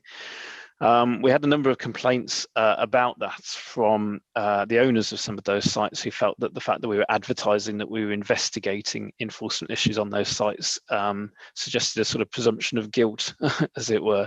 They weren't comfortable with that, so we took that down.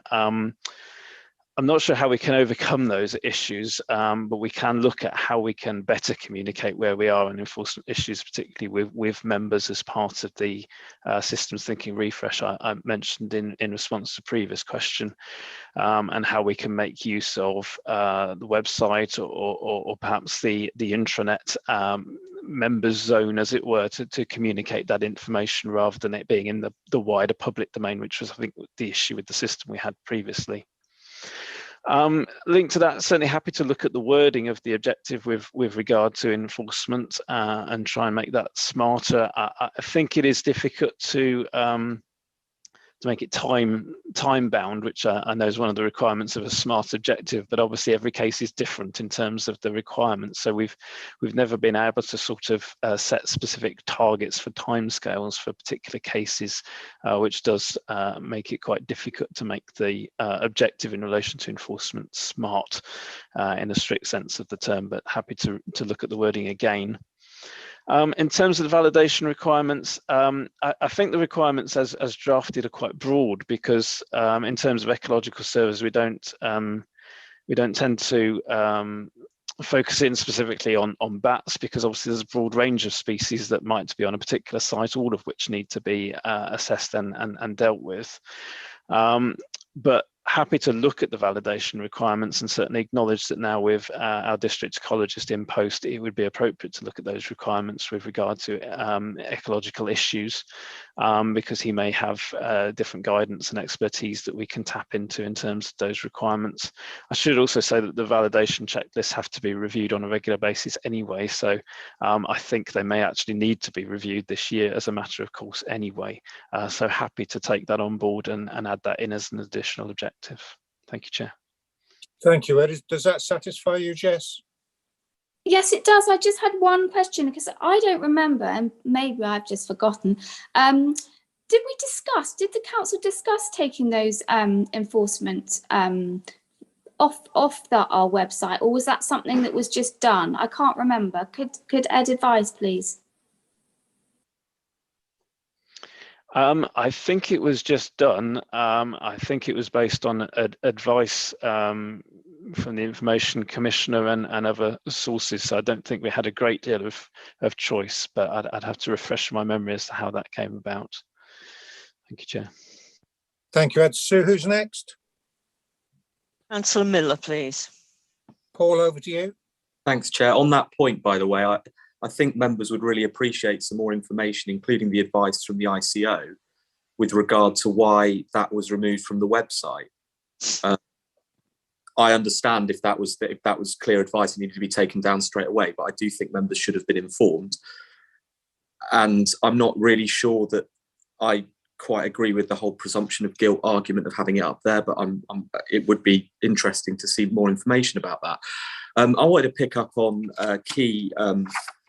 one key paragraph, Chair, if you'll let me, which is on, it reads to say that to engage fully with communities on planning applications, and then it goes on.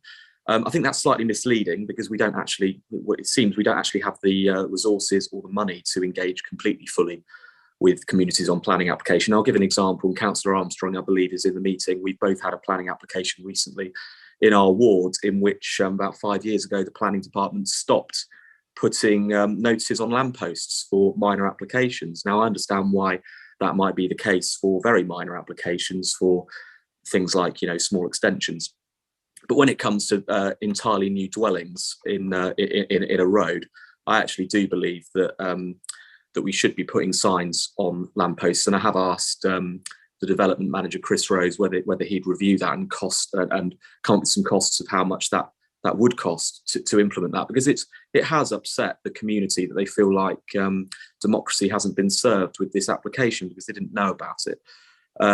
So on that point, it would be great if we could review that. I'm very well aware of the pressures, financial pressures under that face the development management service. That's well documented in the report. But then again, I don't think it'd do any harm to cost the idea of reviewing how we engage with our communities on planning applications. There are many councils that actually have written policies on how they engage. Some don't just have, the Torbay Council, for example, don't just have letters to immediate neighbours on minor applications. They have letters on lampposts or notices on lampposts for every single application. So it would be worth reviewing. And I hope as well that the car park proposals that have been put forward may actually free up more of the budget for that purpose. So that's my comment on a very specific aspect of this plan. Thank you very much, Chair. Thank you, Paul. I echo your sentiment. When I first became a town councillor, certainly the notifications of planning applications did seem to be more widespread. And it's a comment that people have made to me. I know that people who are really keen can go onto the website to see what applications are in their area, but there again, that depends on people having A, access, B, the discipline to do it. So Ed, can you comment why we did change a policy and how we can make sure we do have wider communication of planning applications? Thank you. Thank you, Chair. Well, there hasn't been a change in policy in recent years. I think a number of years ago, as a result of systems thinking, we looked at back at the legislation in terms of what our requirements are. which are on applications to either write to all of the adjoining and neighbouring properties that are affected or put up a site notice. And I think at that time we were doing both in all cases, and it was felt that that was probably overkill, particularly in the days of the website development, and as you say, the ability for people to set up a search for applications in their area to ensure that they're automatically notified and then track those applications. So there was at that time a slight bringing back of that. We still quite regularly, I think, put up site notices where we're required to, where it affects the listed building or is in a conservation area, and often do so where the application has wider implications. For example, if it's on a busy route where many people might walk past that site and be affected by the proposal, we will put up a site notice as well as notifying the neighbours. We can, of course, review that, but any changes like that do have cost implications and also impact on our carbon footprint as well, in terms of producing those site notices and going out and putting them up, because they have to go up in the first few days of the application being in the system. And so there's an expense and a carbon footprint involved in achieving that. And I would question, in the days of modern technology and the website, and I think what is an excellent online planning service of being able to view the applications and the plans, and also set up a system of notifying people of applications in their area and then tracking those applications. I question whether or not site notices are actually that helpful these days. But happy to hear members' views on that issue and to review that if appropriate. Thank you. That's something we can take into account when we're formulating our recommendation. Who's next, Sue? Councillor Davey, Chair. Thank you, Ollie. Thank you, Chair. Ed, there's a lot on residential planning and development in your report and your objectives, but there's no mention of tourism. I'm kind of surprised that there's nothing in terms of travel or visitor accommodation in the objectives, and it occurs to me that tourism isn't mentioned in growth, development and prosperity either, and I don't know if Andy would want to comment on that, but it kind of feels like the elephant in the room as a major part of East Devon's economy, or perhaps the poor relation, and I just wonder whether I'd like to suggest perhaps adding in an objective to develop policies to support low carbon and sustainable tourism and accommodation. I'm partly conscious because there's a lot in this week's planning meeting to do with holiday accommodation and provision of it, and also changes from holiday to residential and vice versa. Ed, anything on that? Yeah. One thing that, a simple thing that could be added, that if people are proposing to build holiday accommodation, that accommodation must, because they're attracting travellers, include the provision of a car charging point. That seems quite a simple thing to do, which probably would have commercial advantages to people letting properties. Anyway, can you comment more specifically on Councillor Davies' points, please? Yes, thank you, Chair. I mean, I think it is something that we're working on through the new local plan, in terms of having policies in that plan about sustainable tourism in the district. So happy to add in an objective, because I think that's something we are doing anyway.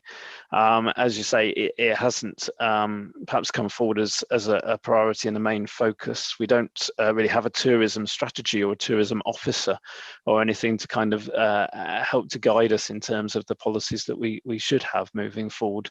But I think it is an area that needs to be addressed through the new local plan, and we need to certainly gather some evidence to understand what is needed by the tourism industry in the district as well. So I think that's an area we're starting to get to grips with and work on, and happy to add in a specific objective on that if members feel that's appropriate. I think it's appropriate. I do remember a planning application when I was on planning committee, where an attraction to some people building holiday accommodation was that they undertook to fit a charging point which could be shared by the two properties, and that seems to me something simple to do, which will certainly aid our green agenda as well. Does that satisfy you, Ed? I'm sorry, Ollie.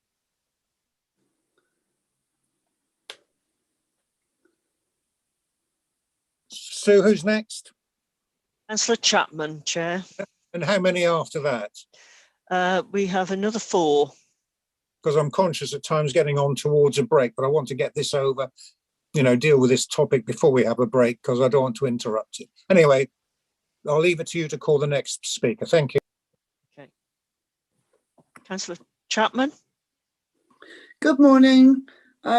Firstly, could I say I agree with Councillor Bailey, and through you, Chair, could I ask Ed? I'm confused again.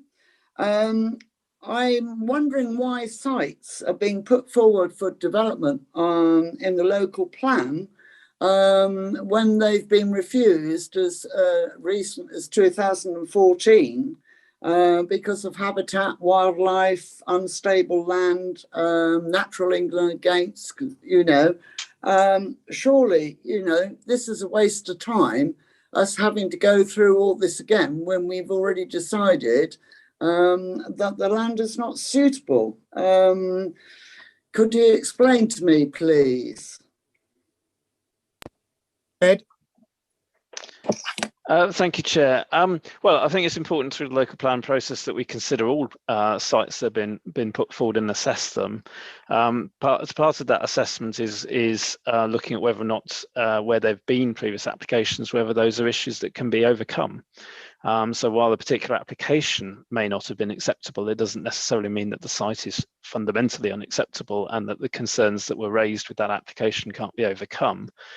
But also those applications will have been assessed against the current local plan and the current policies within it, whereas we're in the process of developing new policies through a new local plan that might put priority in different areas. So I think part of the process is that we have to look at those sites again, but also we shouldn't presume that they will necessarily always be unacceptable just because they were unacceptable at a particular point in time. Things move on in terms of policy framework, and issues can be addressed and overcome. So it's important that we look at those sites again, I think.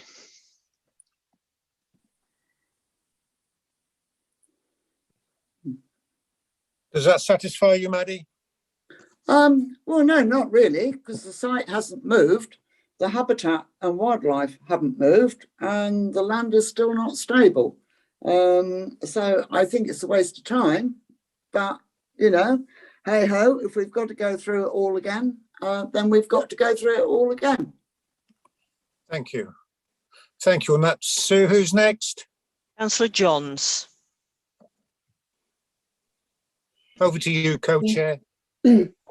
Thank you, Chair. I've got a couple of small points, if I may. One of them is reiterating back to what Councillor Chapman and Councillor Bailey have already stated. There was a planning application that went in recently for Ottery, which everyone's fully aware of, which was turned down by East Devon District Council and yet is on the new local plan for East Devon District Council. And that was last year. So we're just putting that out there. It wasn't 4 or 5 years ago. That was literally last year. But anyway, that's going back to something that's already been discussed, and I don't really want to do that. So my questions are, we've got lots of things on the new plan for new homes, etc. But I'm sure we've all got homes within our own districts, empty houses that are falling into a state of disrepair, etc. I don't see anything on the plan with reference to those. I'm sure we've all got the odd couple of houses in our local areas that could be brought up to standard and possible compulsory purchase if they're not brought up to standard, and then they could be used for our affordable housing or to be let out. I don't see anything on that on our forward plan, so I don't know if that's something that can be looked at. Sorry to throw that at you, Ed. I'm sure that you're up to your eyeballs as it is. Secondly, it does state on here, ensure that local sites with a new it was about making sure the infrastructures, or ensure that the site location allocations with the new local plan are robust and clear about the infrastructure that must be delivered. In Ottery, and I can only go on Ottery because I don't know everybody else's area, I do apologise, I'm not trying to be parochial. We have a play park that should have been finished probably 18 months, 2 years ago. It still isn't completed. So although it says on here it's ongoing, and obviously I know what your workloads are, I'm not trying to point fingers or anything, but basically, the houses are finished, the roads are still being completed, obviously, but the houses are all finished. But it would be nice to get the play park done, as there's nothing else up there for the residents. And my other thing is, I am concerned about the new plan and the fact that a lot of town and parishes have put an awful lot of work and money into doing their own neighbourhood plans. And within their neighbourhood plans, they've put, roughly how many houses, etc., can be built. I'm concerned that the East Devon District Council plan is going to override and ride roughshod, basically, over the work that a lot of these parishes and towns have already done. It's cost them a lot of money. It's cost them a lot of time. We are all aware that some parishes are still putting in their neighbourhood plans, etc. In fact, we had one very recently. I remember it going through a couple of weeks ago. Ottery's runs until 2031, and I'm a bit concerned that East Devon District Council's plan, and I fully understand that we have to have an allocation of housing, etc. But I am a bit concerned that all those councils that have spent all of their time and money and an awful lot of effort to put these plans in place are going to go, well, what's the point if we're going to be ignored anyway? So those are just the points that I would like to make. Sorry if it's adding more to your workload, Ed, and I do appreciate all the work that you've done so far. But I am quite interested in the empty houses, etc., and the other couple of little points that I've made. Thank you. Right, Ed. Thank you, Chair. I think through the planning process, we have relatively little powers about vacant homes and bringing them back into use. We have powers in terms of homes that fall into such a state of disrepair that they're harmful to the amenity of the area, in which case we can serve what's called an untidy land notice. But they really do have to fall into a very poor state of repair to get to that point. I think a lot of the work that's done about vacant homes is done by our Environmental Health Service and council tax in terms of trying to bring those back into use. And I know a lot of work is done in those areas in terms of trying to do that. And we do work with them where we have cases where there are planning issues as well to coordinate that. But I can only really refer to colleagues in terms of bringing vacant homes back into use where they're not in a severe state of disrepair where it becomes a planning issue. I think in terms of infrastructure requirements, I'm aware of the play area in Ottery that's concerned. I think there were some specific issues there, but there is an ongoing enforcement case to try and bring that forward and hurry that along and ensure that that's now delivered. In terms of neighbourhood plans, there is an issue there, and I'm sure there will be conflict between the local plan that comes forward and some of the neighbourhood plans in the district. And I agree that is a difficult one to deal with in terms of how we liaise with the neighbourhood planning groups and those communities over those issues. I would say in terms of the legislation, that it's the local plan that takes precedent over the neighbourhood plans. The requirement is that the neighbourhood plans comply with the local plan rather than the other way around. That's not to say that it gives us free for all to run roughshod over neighbourhood plans. I appreciate communities have put a huge amount of time and effort into their production, and we need to respect what's in those and have those in mind when looking at the local plan. But in some cases, there may be wider district-wide issues that mean that we have to be recommending to members that we adopt policies or allocations that perhaps are contrary to neighbourhood plans in order to meet our obligations in terms of meeting the housing needs in the district.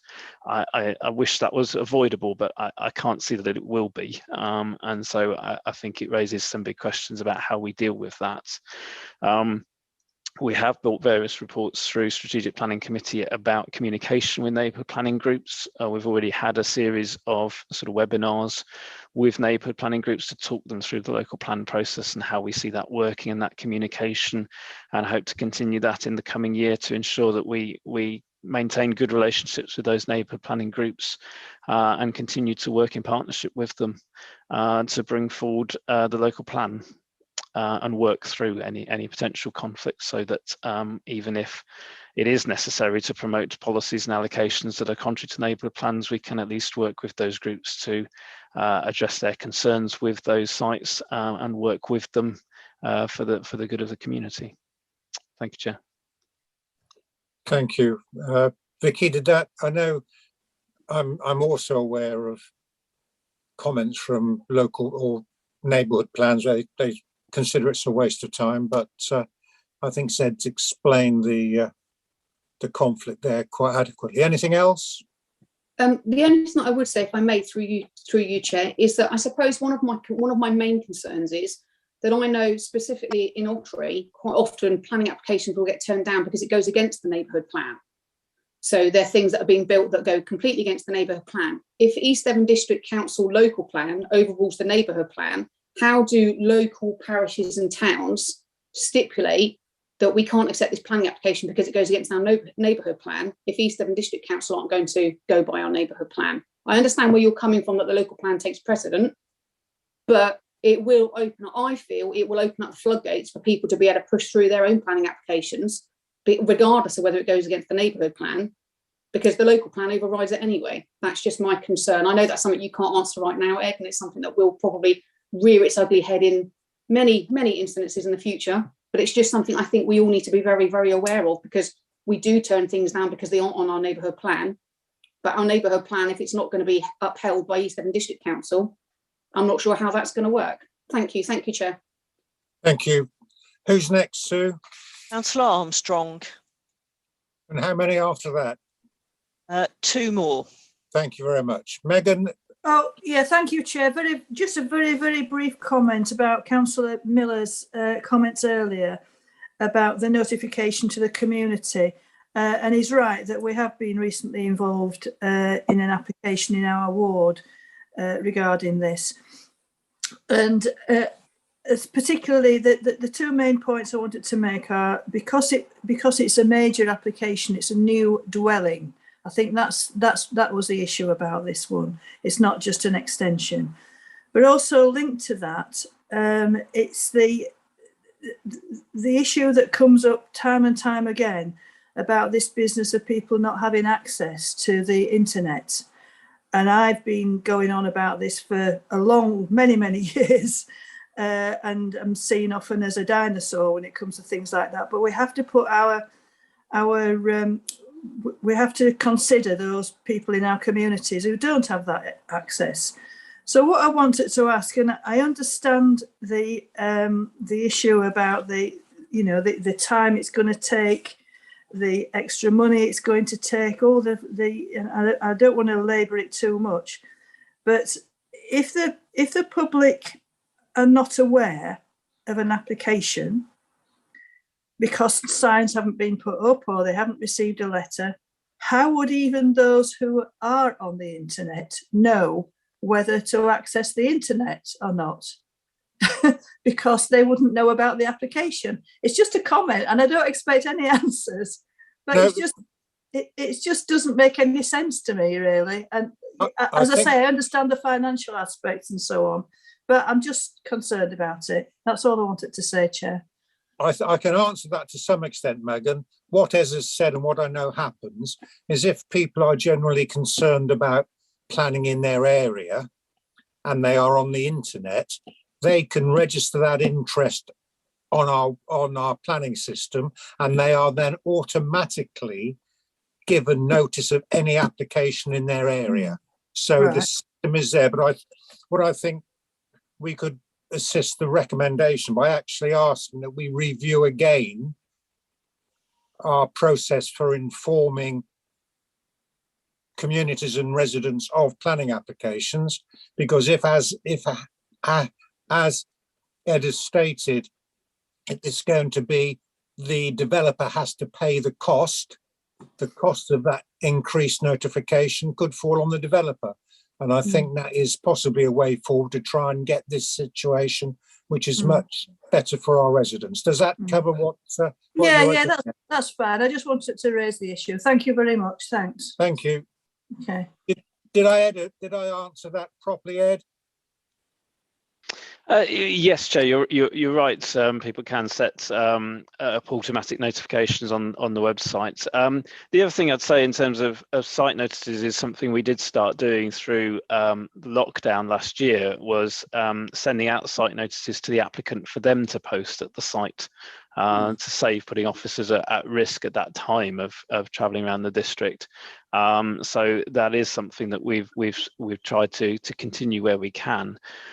So happy to review the requirements for doing that. It may be that this particular case was simply an error. I don't know. It may be that one should have been put up and wasn't. I'd have to check. But obviously needs further investigation. Thank you, Chair. Thank you, Ed. Thank Who's you. next to? Councillor Gazzard. Steve. Thank you, Chair. I'll be brief. Yeah, I'd like to second the recommendation that there should be a review of putting these notices back. And it's not just Paul Miller and Megan Armstrong's ward in Exmouth. It happens in other words.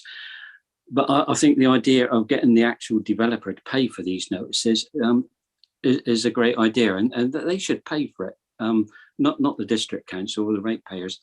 But could you just answer a question? Is it East Devon District Council that go out and put these notices out, or do you ask other councils to do it? Because and I know from my own council that they do put the notices out as and when they get them. So there's another cost to local councillors in time and effort. My second question is on the neighbourhood plans that has been raised. And I hear what Ed Freeman said in his response, but a lot of parishes will be starting a review soon of their neighbourhood plans. So is there going to be some guidance to parish and town councils on the issue of how they conduct these reviews? And I am concerned, as I think I heard right, was that really they're not going to hold much weight still. So I am really concerned that, as has been said, that there's been a lot of time, effort, energy and money put into these neighbourhood plans. And I just think that maybe I'm cynical, but maybe it's been a waste of time. Thank you, Chair. I think that cynicism has been expressed by many, Steve. Ed, over to you, and then our final speaker, I think. Thank you, Chair. Well, just on the site notices, we don't have the ability to charge developers for the cost of us putting up the site notice. All the planning fees are set nationally, so it would have to come out of the application fee that they already pay. As I said, what we have been doing is sending them the site notice and getting the developers to put that up for us. And so that's what I would propose that we do if members wanted more use of site notices, and then we get the developers to send us a photograph of it in situ so that we know that it has been put up. And that seems to have worked quite well during the COVID restrictions. So we'd look to continue that if that were the case. In terms of neighbourhood plans, our neighbourhood planning officer is available to provide advice to neighbourhood planning groups in terms of undertaking reviews. We do a regular newsletter, and I think we have previously featured a story in that of some guidance about reviewing neighbourhood plans and producing neighbourhood plans at this time and having account for an emerging local plan at this point in time as well. But happy to look at providing more guidance and advice to neighbourhood planning groups to do that. I think the underlining principle really is that once the new local plan's adopted, where there are conflicts with a neighbourhood plan, it's the new local plan that will take precedence. But that doesn't mean that the neighbourhood plans won't still carry significant weight, particularly in terms of areas where there aren't conflicts with the new local plan. And I think a lot has been achieved through the neighbourhood planning route. So I wouldn't want communities to see that it's a waste of time by any means. But I think they do need to have regard, particularly at this time, in terms of the emerging new local plan. And the ongoing need that there'll be to review neighbourhood plans, particularly in light of a new local plan once that's in place and adopted. So it's not a once in a lifetime thing doing a neighbourhood plan. It's an ongoing commitment to keep that plan up to date if it is to continue to hold significant weight in decision making. Thank you, Chair. Thank you, Ed. Sue, does that exhaust our speakers? And we have Jeff Young, Chair, the last speaker. Right you are, Jeff, over to you. Thank you. Just a quick one on enforcement. I do apologise if there's any banging coming through, but I've got a plumber in at the moment. Yeah, I've got a good relationship with my enforcement officer, and the previous system that it was on the internet, that we could see the enforcements and how it's progressing was very, very useful. Now I have to phone up my enforcement officer, find out what's happening. Residents phone me up inquiring what's happening about this and what's happening about that. Then I have to send an email to my enforcement officer, then he rings me back. So it's inefficient, very inefficient at the moment. I've got a spreadsheet of the enforcements that are continuing in my area, but I have to do it myself, whereas before it was all on the system. So I would like to see that system come back again. Thank you. Thank you. I think we're almost ready to go to a recommendation. And if I can pick up what councillors or what members would seem to want, how they would want to amend it, that enforcement is made more open and that ward members are kept up to date with enforcement action within their ward.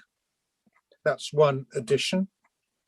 Picking up on Jess's concern about ecology, that we ensure that there is an ecology input at an early stage of applications,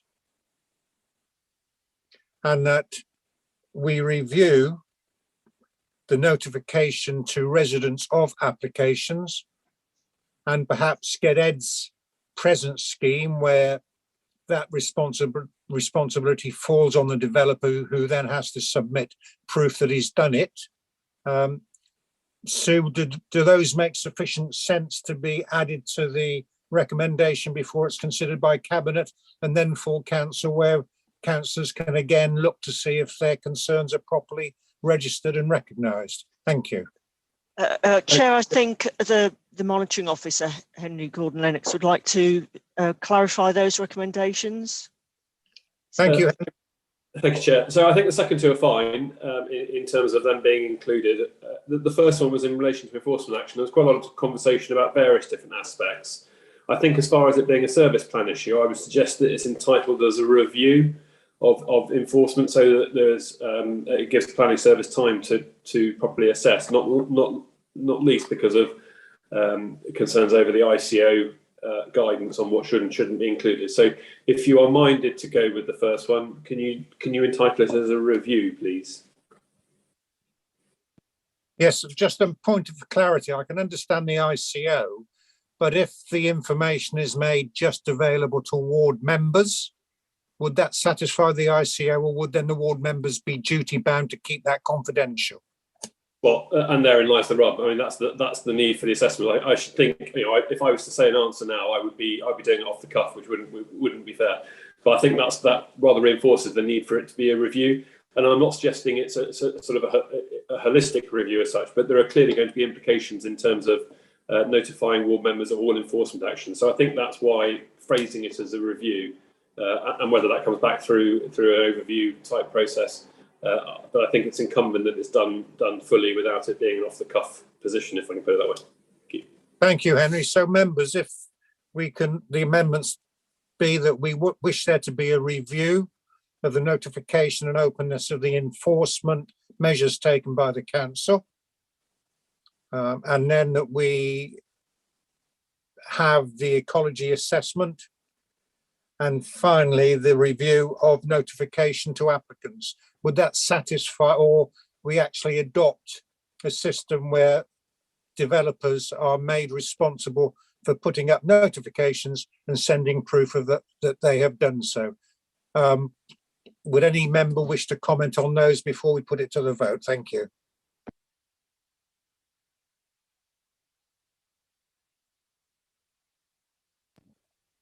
Sue, it seems to be that those are accepted. So can we now... Chair, you've got Councillor Rylance has just put her hand up to speak. Right, Eleanor, over to you. Sorry, just one. Thank you, Chair. Just one very quick question. How enforceable is it? How can we force developers to put up notifications for the time periods that we specify? Because they may send us a picture of something they've put up, but then they may take it straight back down again. So, how can we be sure that they will actually notify people for the length of time required? I don't know.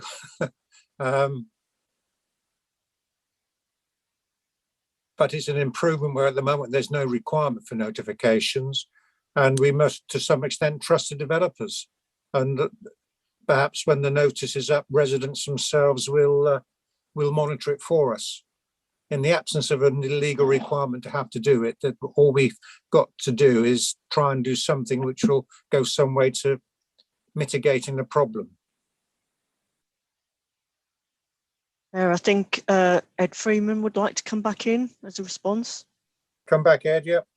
Thank you, Chair. Well, perhaps I can help on that. So in most instances, we haven't had any issues where we have been operating this, but where a developer refuses to put up the site notice or doesn't send us a photograph, we have undertaken to do that ourselves. It's only happened a handful of times, I think, but we have ensured that it's gone up. The other thing to say, I suppose, on that in terms of whether or not the site notice, once they're up, stay up, is that has always been a risk with this process, because we don't have a mechanism of then regularly checking that it stays up. Anyone could rip down a site notice at any point. Obviously, if people are out in that area, they will try and check, and we have been known to put up replacements where we've noticed, but there is always that risk. But I think the risk is slight. I don't think it happens on a regular basis that notices get taken down. Thank you, Chair. If I may actually just add some.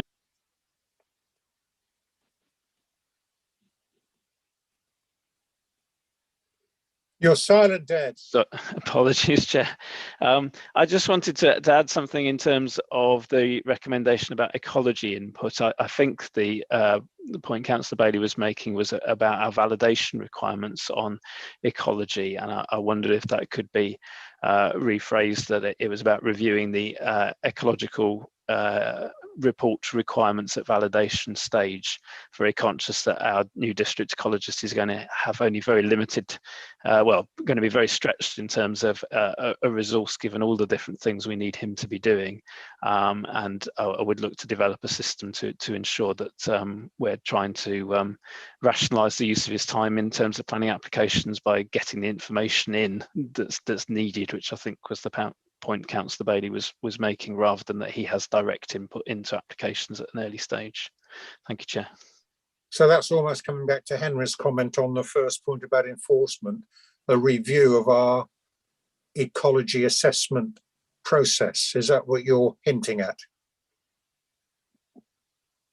Right. Anyone else, Sue? Councillor Miller. Right, you are, Paul. Thanks, Chair. I just need some clarity before the vote. On the review of site notices, I mean, we're referring to developers, but I believe in major applications on big developments, the site notices on lampposts, it already exists. It's the minor applications that is the issue. Can I just see clarity? This is a review and a costings exercise of how much it would cost to extend our policy to minor applications, and within that, you'd get how much it would cost for minor applications which include new dwellings, which I think would be a relatively low cost, and then all other minor applications. So members will then have a choice, not just one or the other, in terms of whether we can fund something. And then what I said in my previous speech as well was that most other councils actually have a publicly available document on the website about how they advertise their planning applications and why. We don't, which I think is a big concern, because obviously when residents criticise the council, and I've had a lot of residents in this particular application saying we expected a site notice on a lamppost. Obviously, when it was over a bank holiday, I was unable to respond to that very quickly, as we didn't have a policy on it. So it took longer than usual to actually find out what that policy was. So I do believe in transparency for residents. So I hope that review that we're proposing will include all of the things I've just mentioned. I hope. I don't know how that can be weaved in, but I just hope that Ed and others will include that within the review.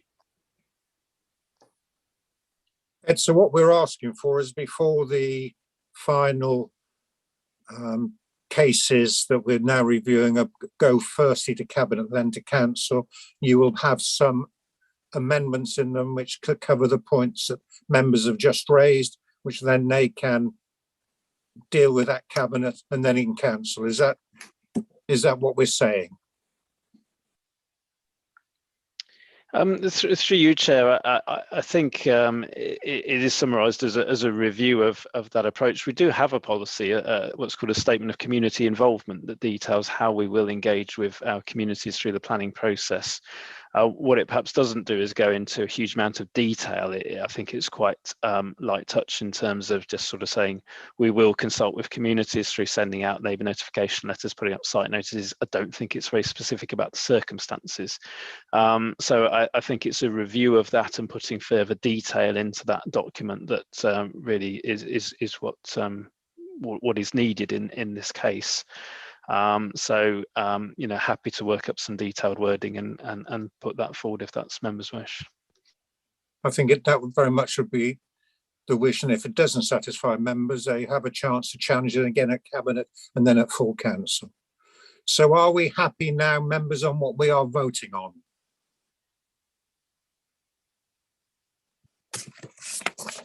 If so, I will now come to ask Sue to deal with the vote, first of all, with overview committee members. Usual system, green tick, red cross or yellow raised hand for abstentions. Thank you.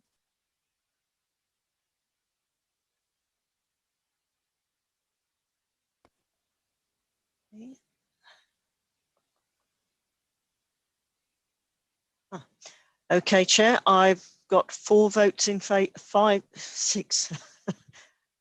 Better wait a minute.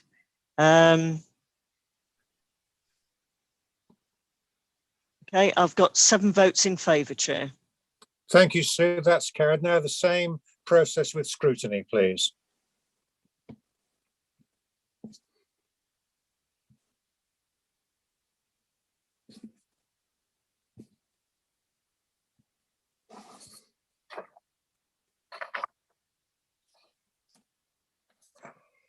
Chair, I have 7 votes in favour.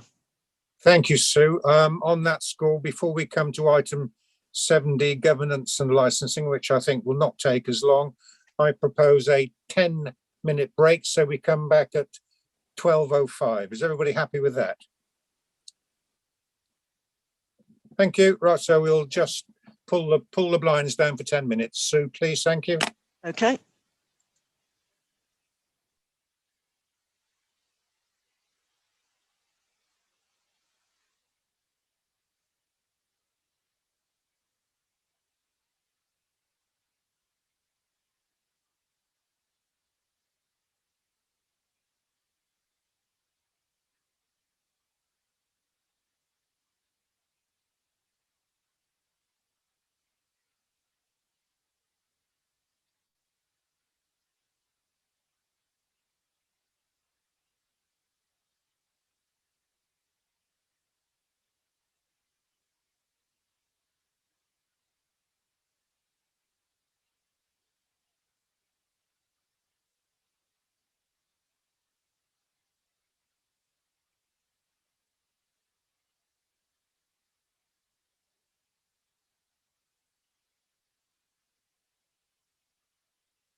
I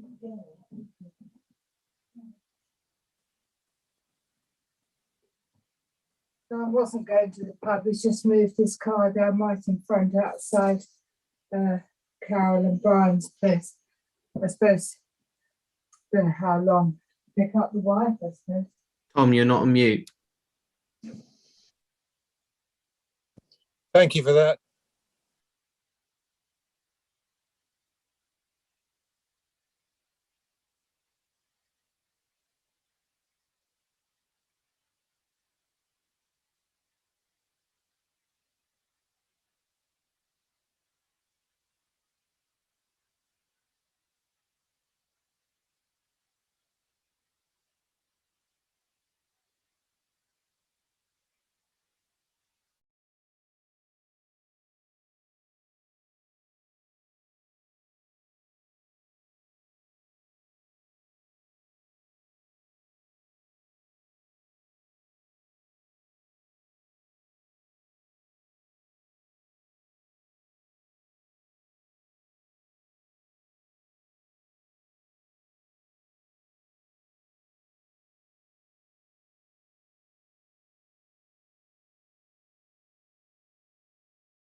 That's true.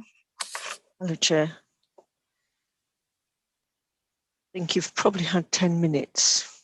Yeah, 10 minutes is up now, yeah.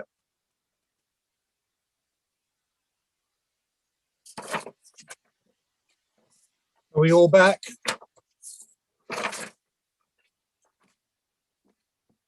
It's like everybody's in, just muted, Chair.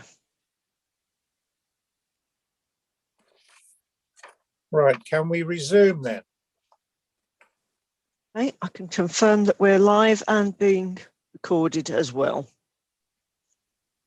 Right, we now come to agenda item 7D, governance and licensing, and it's our monitoring officer, Henry Gordon-Lennox, who will be presenting the objectives for this service. Thank you, Henry. Over to you. Thank you, Chair. So just a couple of very quick updates in terms of the service plan that's on the website. There were two bits of information that were missing. One is that there were 4 taxi license suspensions during the year due to public safety, and the average response time for FOIs is 11 working days. So I'm sorry that information wasn't available when it was first published.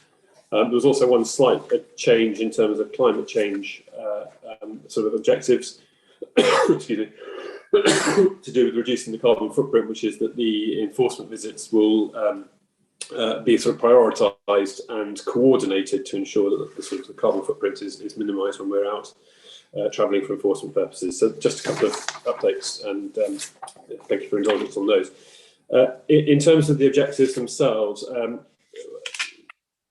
obviously happy to discuss, but the 3 main ones I'd like to draw to your attention is firstly in relation to affordable housing. You'll note that there are 2 in there.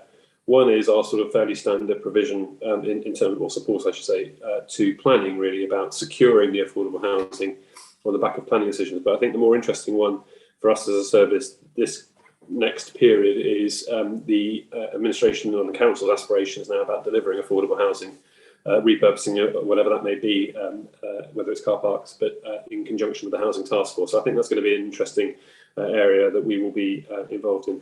And the other two, probably more acutely for members, really, and I think it's worth just touching on, is the work with the Member Development Working Group, which is obviously up and running. I'm sure the portfolio holder will or may wish to say more about that. But obviously, in light of fairly recent conversations on safeguarding, the Member Development Working Group is going to be reviewing the member induction programme from the previous elections. And obviously, we're heading just over a year now to the next election, so it'll help inform that process. But it's also going to look at what sort of training members should be taking, whether it's mandatory training or just generally training needs for members. So that's an important piece of work. Just by sort of way of add-on to that, the code of conduct that members have been looking at, that we're going out to consultation on the code of conduct. The public are going to be asked for their views on what training should be mandatory and whether what's specified in the code of conduct is sufficient, whether more should be added or whether some things should be taken out. So that will be an interesting consultation in terms of the responses, because that will help feed into the Member Development Working Group and where it goes with that particular aspect. So that's going to be an interesting exercise. The other bit is the council's approach to meetings. I mean, obviously this is still very pertinent. We're all sat virtually today. We seem to be in a bit of a hiatus over the last, well, let's say almost a year again now, since the government refused to legislate or haven't legislated for making virtual meetings. There was a consultation exercise that we responded to, and we're still awaiting the outcome from that. And there was obviously an interesting statement fairly recently from one of the ministers in relation to this. It didn't take anything further forward, it simply reiterated where the government were with it. But obviously we're still waiting to see where that goes. So there's obviously going to be some work around that, depending on what we are permitted to do. But in any event, in terms of facilitating, whether it is virtual meetings or a hybrid approach to meetings, there's going to be some work involved in that in this coming year, which we need to do, because we do accept that obviously when we were allowed to go back to or when we had to facilitate a return to physical meetings, that the situation in the chamber obviously was less than ideal. I think it's fair to say it worked and we were able to get by, but it wasn't ideal. So there was some work in there as well. So I think those are the three key objectives that I'd like to highlight, Chair. And obviously, I'm sure the portfolio holders, which I have three, may wish to comment. But I'm happy to take any questions or discuss matters as required. Thank you. Thank you, Henry. Are there any questions for Henry, or would members like to hear from the portfolio holders? In fact, can I invite the portfolio holders to comment if they're all here? Are they here, Sue? Councillor Jackson joined us earlier. Just checking. Yeah, Councillor Young's here. I must admit I haven't looked to see whether Councillor Loudon's here. I mean, he did join earlier, Henry. Oh yes, there he is. There he is. Yes, he's in the meeting. I am in the meeting. Chair, do you want me to go first, as I have as I've got the floor? Yes, please, John, as you're there. Thank you, Chair, and thank you, Henry. I will just be very brief, because I've got a minor part really to play in Henry's role here. I think one of the most important things is going to be how, because at some point Henry is quite right, we are going to have to return to either meetings in person on their own or hybrid, whatever the future brings us. And I think somehow or another we're going to have to find a way of working around or working with or finding somewhere else other than the council chamber, because it is very clear it is not fit for our purposes as we move forward. Life has moved on since the building was built. The other thing I just wanted to pick up on was the very final part of Henry's service plan, which is the develop and deliver training on governance issues for managers and new starters to ensure compliance with council's constitutions. And I think that's clearly an important aspect for delivery and understanding on the officer side, in as much that it's important that we on the member side, and that's Sarah's area, also absolutely understand that. So that's all from me, Chair. Thank you. Thank you, John. Did you pick up the cue, Sarah? Are you there? I am. Thank you very much, Chair. Yeah, I'm loath to go into a huge amount of detail about member development. Only in so much as I've already addressed Scrutiny Committee previously and also Audit and Governance. So for many of the members here, I'd be repeating myself. But yeah, the work is ongoing in that respect. And I thank Democratic Services for their support with that, because we are basically picking back up after quite a long break. But yeah, I agree entirely with Councillor Loudon in terms of how we ensure training is rolled out for both officers and for members. And on that particular point, that's something that was highlighted as perhaps something that needed work from our previous training schedule. So that I'm sure that will be mocked up as well in just member development as we move forwards. Equally, as Henry has highlighted, we've got this consultation around what training needs to be mandatory, so that will all follow through in due course as well. Thank you. Thank you, Sarah. Who else is there as portfolio holders? Sue, is there another one? Yeah, Councillor Young for licensing. Yeah. Right, Jeff. Yeah, hello, Chair. Just to say that licensing, which hardly gets mentioned any time, that been doing a wonderful job. It's hidden in these meetings, and now there's so much that goes on with licensing, and hardly anyone knows that it goes on. They do a fantastic job, and I would like to thank the chair of licensing for doing such a sterling job, and for Henry and his team for doing the work over the last year in these very difficult times. Thank you. Thank you, Jeff. As you know, I sit on licensing, and that's one of the things coming back to Sarah, that some of us have been overburdened because not sufficient members undertook the training. So that's something that we must address going forward. Sue, any other speakers? Yes, Chair. Councillor Miller.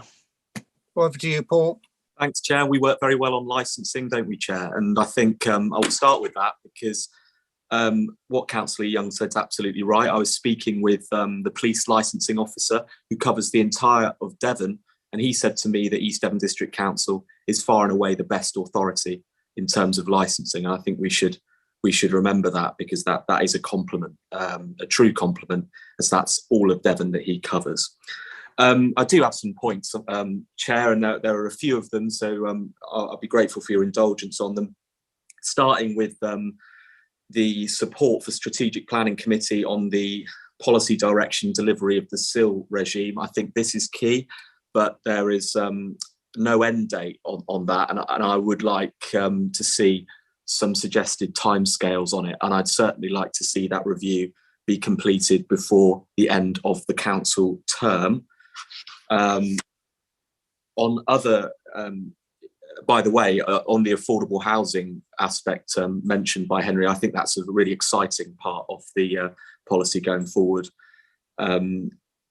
There's a paragraph here on the governance review, and it's stated that the end date is March 2023. As far as I'm aware, that review has been basically shelved and cancelled. As far as I'm aware, I can't see any evidence that that's a work in progress. So from my point of view, I don't understand why it's there. It should probably just be scrapped. The hybrid meetings, I think this is a really important area of work that, and the target date I see is summer of 2022. Look, in my view, regardless of whether the government legislate for hybrid meetings or remote meetings, even if we do remain face-to-face, there are certain meetings below standing committees, such as steering groups, panels, forums, etc., which are advisory anyway, and we should continue with a virtual/hybrid approach. We also know that the licensing committee is excluded from the Local Government Act regulations. So I just hope that we go fully ahead with this investigation.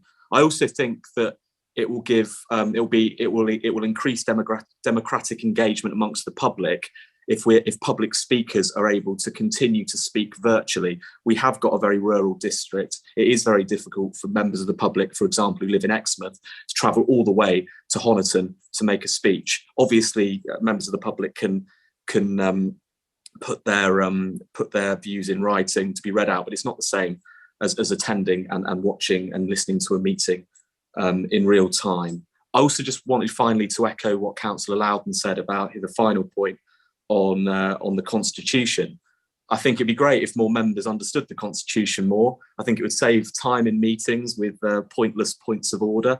So I would endorse the idea of members having some training on the Council's Constitution to truly understand it, because I think it will save time in meetings as well. So thanks very much, Chair, for your indulgence on that. It's a really good report in terms of setting out all the priorities. Thanks. Thank you, Paul. So what you're saying is you largely endorse the report, other than you'd like to see a bit more discipline with regard to the SIL review. You'd like to see an end date on it. Quite, yeah. Thanks, Chair. Thank you.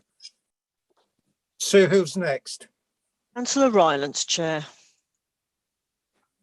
Thank you, Chair. So I've just got a very small question. It's a sort of syntax question, really. It's about the mentions of affordable housing. And, obviously, affordable housing as a term is weaving through our documentation.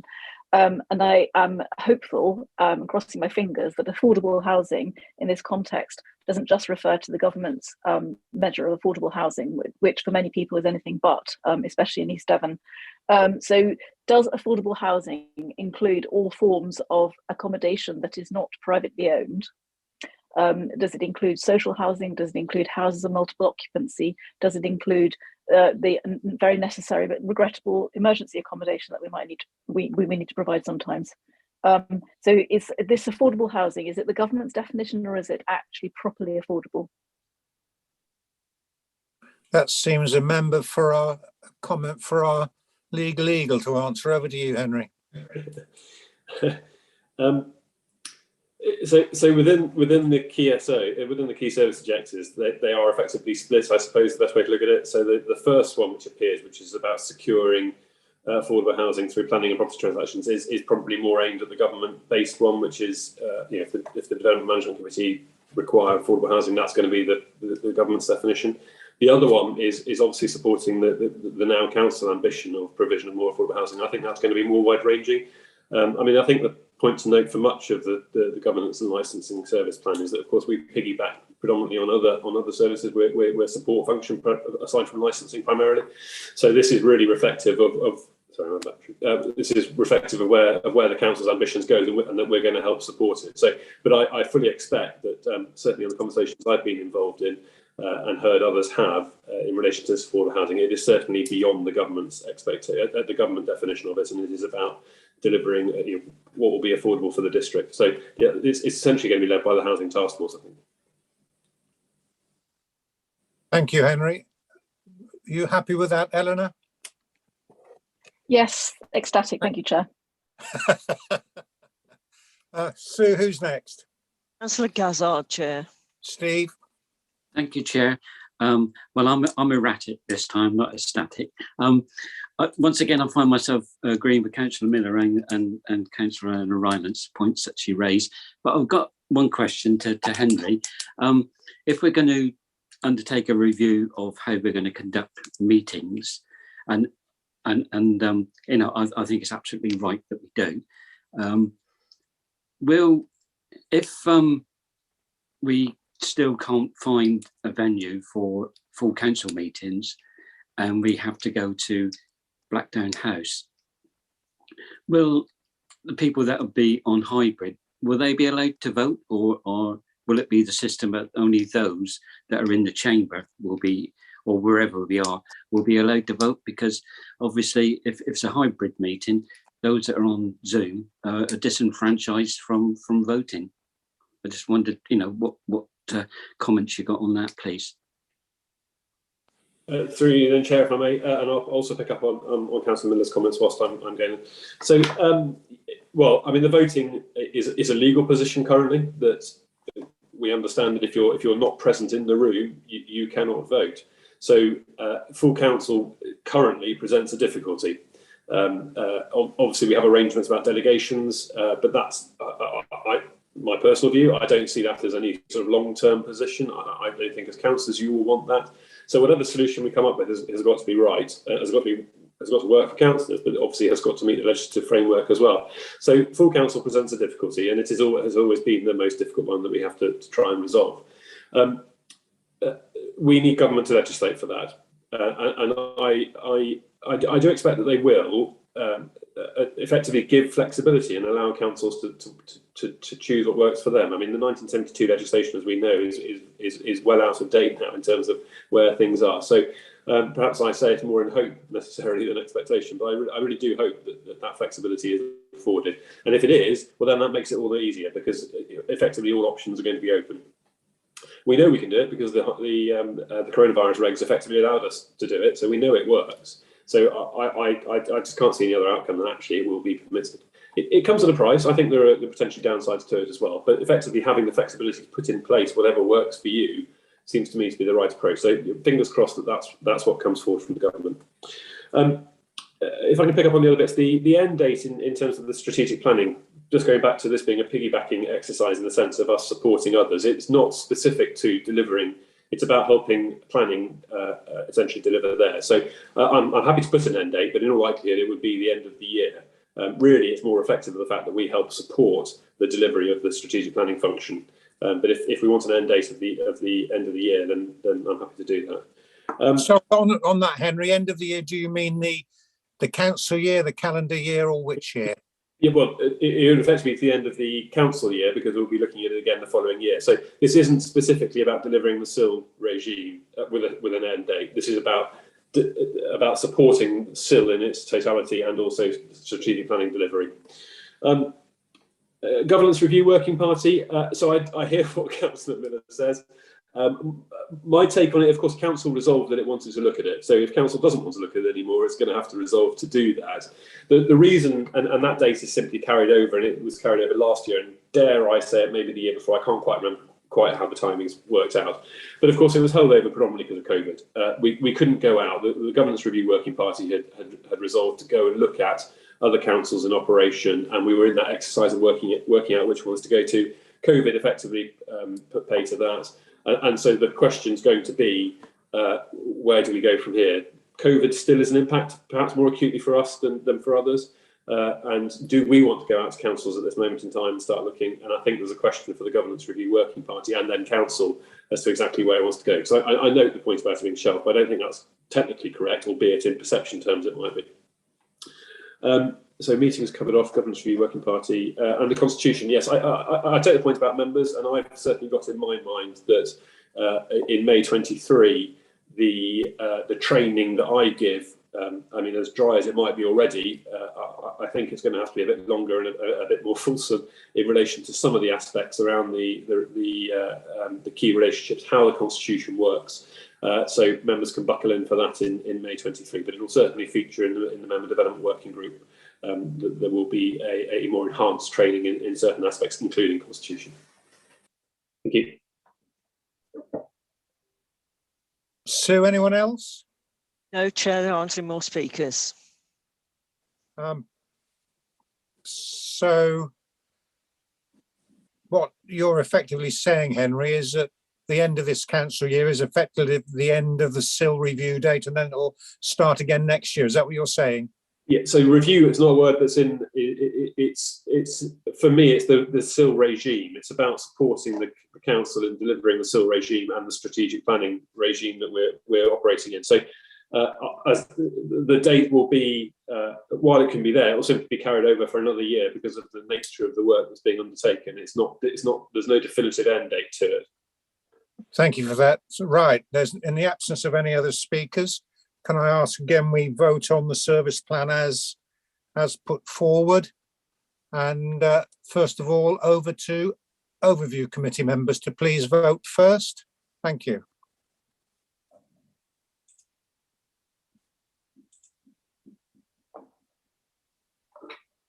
Okay, Chair, we have 9 votes in favour. Thank you very much. Members, if you can clear your hands and then go through the process again for scrutiny committee, please. Green ticks, red crosses, or undecided waving of hand. Oh, I better vote, haven't I? Okay, Chair, that's 11 votes in favour. Thank you very much, Sue. Right, moving on, we now come to agenda item 7E, place assets and commercialisation. Call my teeth, need fixing service plan. So Tim, I think, is there to lead us on this. Over to you, Tim. Thank you, Chair. It's a snazzy name for a service, isn't it? So, yeah, good afternoon, members. So, firstly, a little bit about the service. So, we're a small service, 17 permanent officers, and an additional 6 either full-time, full-time fixed-term contracts even, or agency staff. So 17 permanent and then 6 additional across 3 teams. Firstly, the estates team, secondly, the place and prosperity team, and thirdly, the property and facilities team. Probably similar to Andy Wood's service area, we work closely with other services. In particular, in fact, Andy Wood's Growth Development and Prosperity Service, we work very closely with them. Also, increasingly so, with street scene, legal, we work very closely with, as well as housing. We also work closely with Devon County Council, but also town councils, and also private landowners on a number of projects. So, before I get on to the objectives themselves, a quick recap of what it is we actually do. So firstly, we deliver placemaking projects, which do include, in fact, tourism related projects. So for example, Seaton Jurassic being a good example, and picking up on Councillor Davies' observation earlier. So yeah, absolutely, we do cover tourism in that respect when it relates to property assets and placemaking.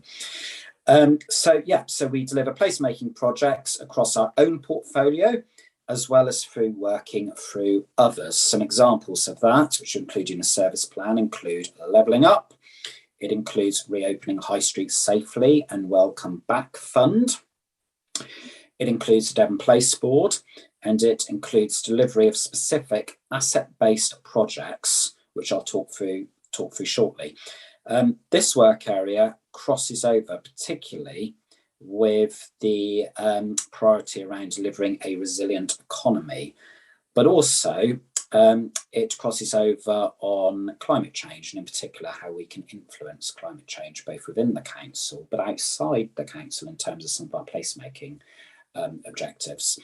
So that's the first main area of work, so that's around placemaking projects. Second area is the efficient and effective management of the council's assets. So this is management of our existing assets, ensuring both financial and non-financial performance is maximised, using assets to generate a commercial return where possible, and disposing or repurposing of poorly performing assets, maintaining and investing in our assets where appropriate. So that's sort of everything relating to our assets. When I say our assets, I'm not talking HRA assets, although we do work for the HRA, supporting them in terms of their management of the HRA assets.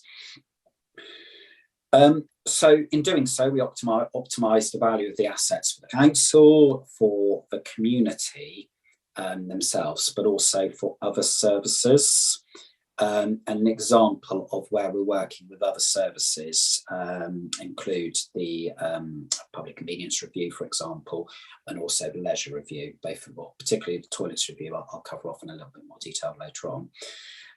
So I'm now going to discuss some key themes over the next year against the Council's 3 priorities. So firstly, greener East Devon. So in many organisations, indeed, I would say we're no different. Our buildings will be probably the key contributor to climate change. So this is an area where we can do much more, and you'll see within the new service plan we're embarking on that journey. So in this area, firstly, it's around making our buildings more energy efficient. To date, we've looked at relatively modest interventions and focused on specific areas. For example, buildings occupied by LED. But there's much more that we can do here. A number of members may have picked up that there was a capital bid put forward through Capital Strategy and Allocations Group to engage a consultant to advise on works across the general fund portfolio. The issue following that piece of work will then be the resource and the budget to then deliver on those works. Looking sort of outside of our portfolio, perhaps, we can exert greater influence on end use of land and property in terms of our regen and placemaking projects. So that's where we can influence interventions beyond our own portfolio. And thirdly, the use of green leases on our let portfolio. So we have a very significant let portfolio. And there's more that we can do in terms of lease conditions, but also supporting and educating those tenants around helping them to be more, helping them, for example, to incorporate more energy efficient measures and similar things within their properties. So that particular last objective is very much a new area of work for us over the coming year. It's not a quick fix. Tenants have secured, a number of tenants have secured tenancies, existing tenancies. But over time, we can factor in new green credentials within the leases, but also on an ongoing basis, we can support those tenants and sort of educate them, share best practice with them. There's a lot we can do there that we haven't been doing previously. So I'm now going to move on to the next theme, which is around better homes and communities for all. So, yeah, there's going to be a big focus this year on supporting the delivery of the recommendations that will come both from the leisure strategy, but also in terms of the public conveniences review. So with the latter, so the public conveniences the review, our service will be heavily involved and leading, in fact, on both the investment, so the investment needed in the Cat A sites, either through refurb or rebuild of those sites, but also in terms of the disposal of the other sites,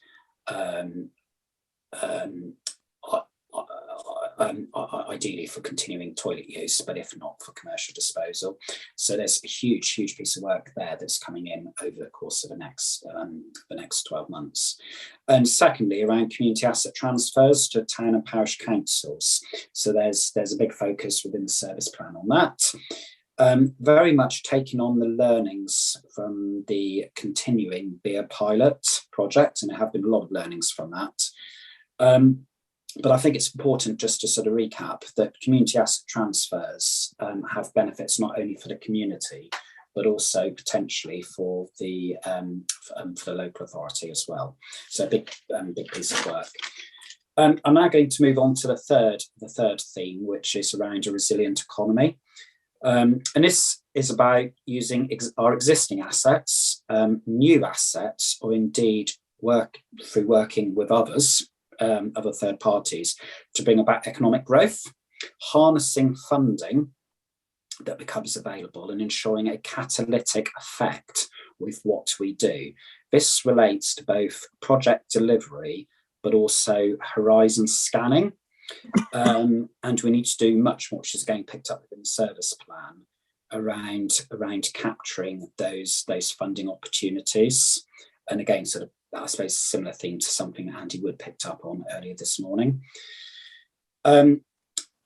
In terms of horizon scanning, it's relevant to talk about the work that we're doing on the Axe Valley project. So there we're developing a pipeline of projects to use to lever in, hopefully, external funding moving forward, levelling up funding or other, or just to deliver those projects ourselves or in partnership with others. And we're utilising welcome back funding for that. So through that, as I said, building up that pipeline, so we're in a much stronger position to take forward projects as and when they become deliverable, either using our own funding or using government driver funding. Another big piece of work around resilient economy is the work we're doing with the Devon Place Board in Axminster and Seaton. Also the work that we're doing in Exmouth with a dedicated 2-year resource. And I'm pleased to report, a number of members here will already be aware of this, but we have the more senior of the 2 posts, so the project manager post, starting this week. Also, ensuring our assets are used effectively to support regeneration, create employment opportunities and create economic growth. And just a couple of projects included within the service plan along that theme are the work around Seaton Jurassic, the work on Seaton Morra Dunham, Hayne Lane and the master planning exercise in Honiton, beach huts, in particular in Sidmouth, and Queen's Drive, but also wider placemaking interventions in Exmouth. So away from those 3 themes, just some other objectives I wanted to pick up on very briefly. Within the service plan, you'll see that there's delivery of circa £3.25 million worth of capital programme, assuming, of course, that we get the final approval through council. But £3.25 million worth of capital programme, so that's investment in our existing assets, is a big work stream for the next year. A lot bigger than we've had in certainly the last sort of 5 years, probably as many as for the last 10 years, with a particular focus in terms of that £3.25 million spend on urgent maintenance issues, but also on health and safety compliance issues. So I'm almost there, you'll be pleased to hear. So just to sort of wrap up, I suppose, and conclude. So we have a very challenging year ahead with a number of very high profile projects needing to be delivered. So we got Seaton Jurassic, we've got delivering the outcomes of the toilet review, and we've got £3.25 million worth of capital investment. So they're just 3 examples. There's also an increasing emphasis over the next year around economic recovery and levelling up, and increasing the work that we're doing with Devon County and with others in these particular areas of work. So to deliver on that work, we are dependent on quite a number of agency staff positions and also a number of vacant posts. We're beginning to make progress there, but for me, that is still a risk that I need to manage because there are some really key projects funded specifically through agency posts. So that's something I'm managing. And I suppose just to sort of finally wrap up, something that, again, picking up on something that Andy Wood mentioned earlier, which is around being more proactive in developing oven-ready schemes. Now, when it comes to land and property, I prefer to use, rather than oven-ready, shovel-ready schemes. But I think that's really, really key for my area of work. And if we want to lever in external funding, which is going to become increasingly important with some of the aspirations that we have. So larger authorities are often much better at this and develop very much a prospectus of projects, which they can put on the shelf, and depending upon the funding stream that's available at any time, can then pull it off a shelf and are ready to go quickly and easily with a credible bid.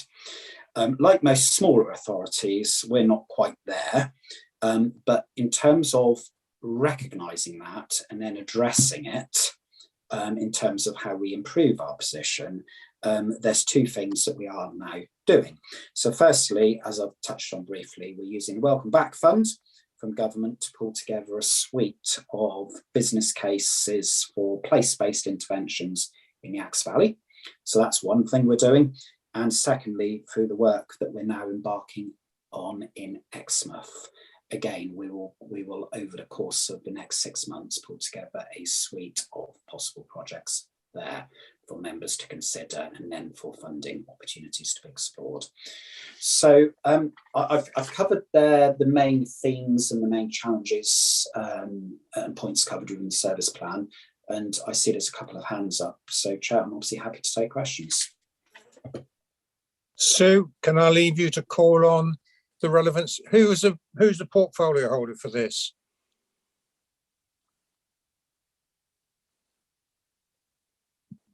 Sorry, Chair, Councillor Paul Hayward. Right you up. Paul, do you want to come in first? Not really much to add, Chair. Thank you, if that's okay. And thank you to Tim for outlining what's said. I'm happy to answer any questions from members if necessary. But what's written down, it's that classic, it does what it says on the tin. You've got it in front of you. Thank you, Chair. Thank you, Paul. You can come again. Who's next then, Sue? Councillor Rickson. Marianne? Thank you, Chair. I would just like to thank Tim for his comments about the service plan. And I'm very pleased about his plans for making things more energy efficient, and particularly with the idea of employing a consultant to advise us on the portfolio. Well, I feel this could pay dividends in longer term. I'm delighted he explained green leases, because I was a bit puzzled by that one.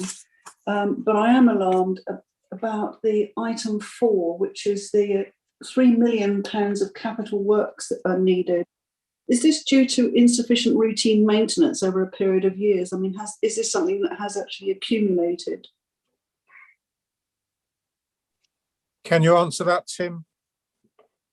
Yes, Chair. So I think this particular item has, I suppose, fairly well rehearsed. It's been picked up in a number of recent meetings with members. It's for a combination of reasons. Yes, some of that is down to maintenance, and perhaps less proactive maintenance having been undertaken in recent years. A lot of it actually related to health and safety, and complying with the ever-increasing obligations and burdens on landowners, property owners, around health and safety. So yes, some of it is maintenance, but there's a significant proportion of it is health and safety related.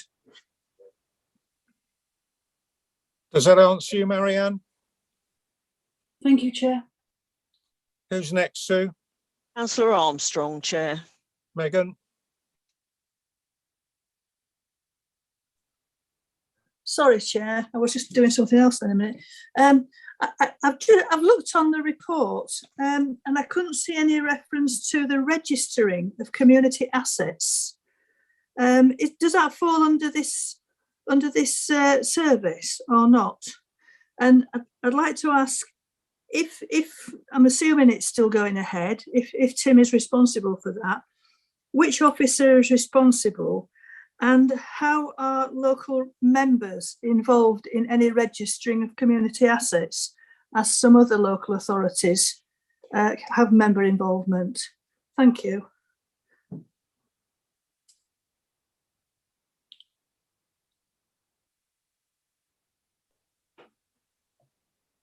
Would you like me to pick that up, Chair?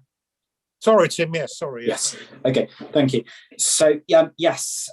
So these are nomination and registration of assets of community values. So yes, this sits with my officer delegation, although the process itself and the reports are all prepared through our planning service through Nick Wright. But ultimately the delegation for the decisions, yes, sit with me. I think you're right, actually. I don't think it is mentioned within the service plan. It is very much, I suppose, in terms of my service plan area, business as usual. Hence, it wasn't included specifically, but if members would like, then obviously it can be added in as a specific. Picking up on Councillor Armstrong's question around member consultation, so the process does involve consultation with ward members. No. Okay. Sorry, Chair, could I just come back on that one a minute, please? Yep. I'm just referring to something. It's a few years ago now, but certainly when I was a member, and I seem to remember that there were a couple of applications for registering assets of community value, and actually it wasn't in my ward. So you might be right. Just thinking about this, perhaps members were advised because it wasn't my ward. So would it just be ward members that are involved in that, or would it be all members of a particular town or village? Or it's just like clarification, really. But I'm just concerned. I got the impression all those years ago that it was just an officer decision and that was it, and no members were involved. And it's just some clarification on that, and I'm hoping that is still not the case. So, Chair, if you'd like me to respond direct, it's so I've only been involved in this for the last year or two. Certainly, throughout that time, it has involved, and I believe it has prior to that as well, involved ward members. It would only be ward members within the process, not wider members across, for example, a particular town. So ward members do get consulted early on, and ward members also get to see get a copy of the draft recommendation report as well. If it's Councillor Armstrong, if happy to obviously liaise with Nick Wright and outside of this meeting for the two of us to pull together a sort of a flow chart, if you'd like, directly for you. Yes, that will be helpful. Thank you very much. I'm sorry if I'm asking a naive question. Thank you. Who's next, Sue? Councillor Miller. Paul. Thanks, Chair. Firstly, I wanted to just follow on from what Councillor Armstrong was saying. I do think that as a council, we could be involve members generally more. I take the point that ward members may be consulted, but there are certain assets of community value that go past one particular ward and actually benefit, for example, an entire town. And I noticed that Mendip District Council actually have an asset of community value panel in which they have members making decisions on these issues. So I do think that's something that should be reviewed. Of the questions to Tim, on community asset transfer, there's a note here about the fact that this would need significant support from other services.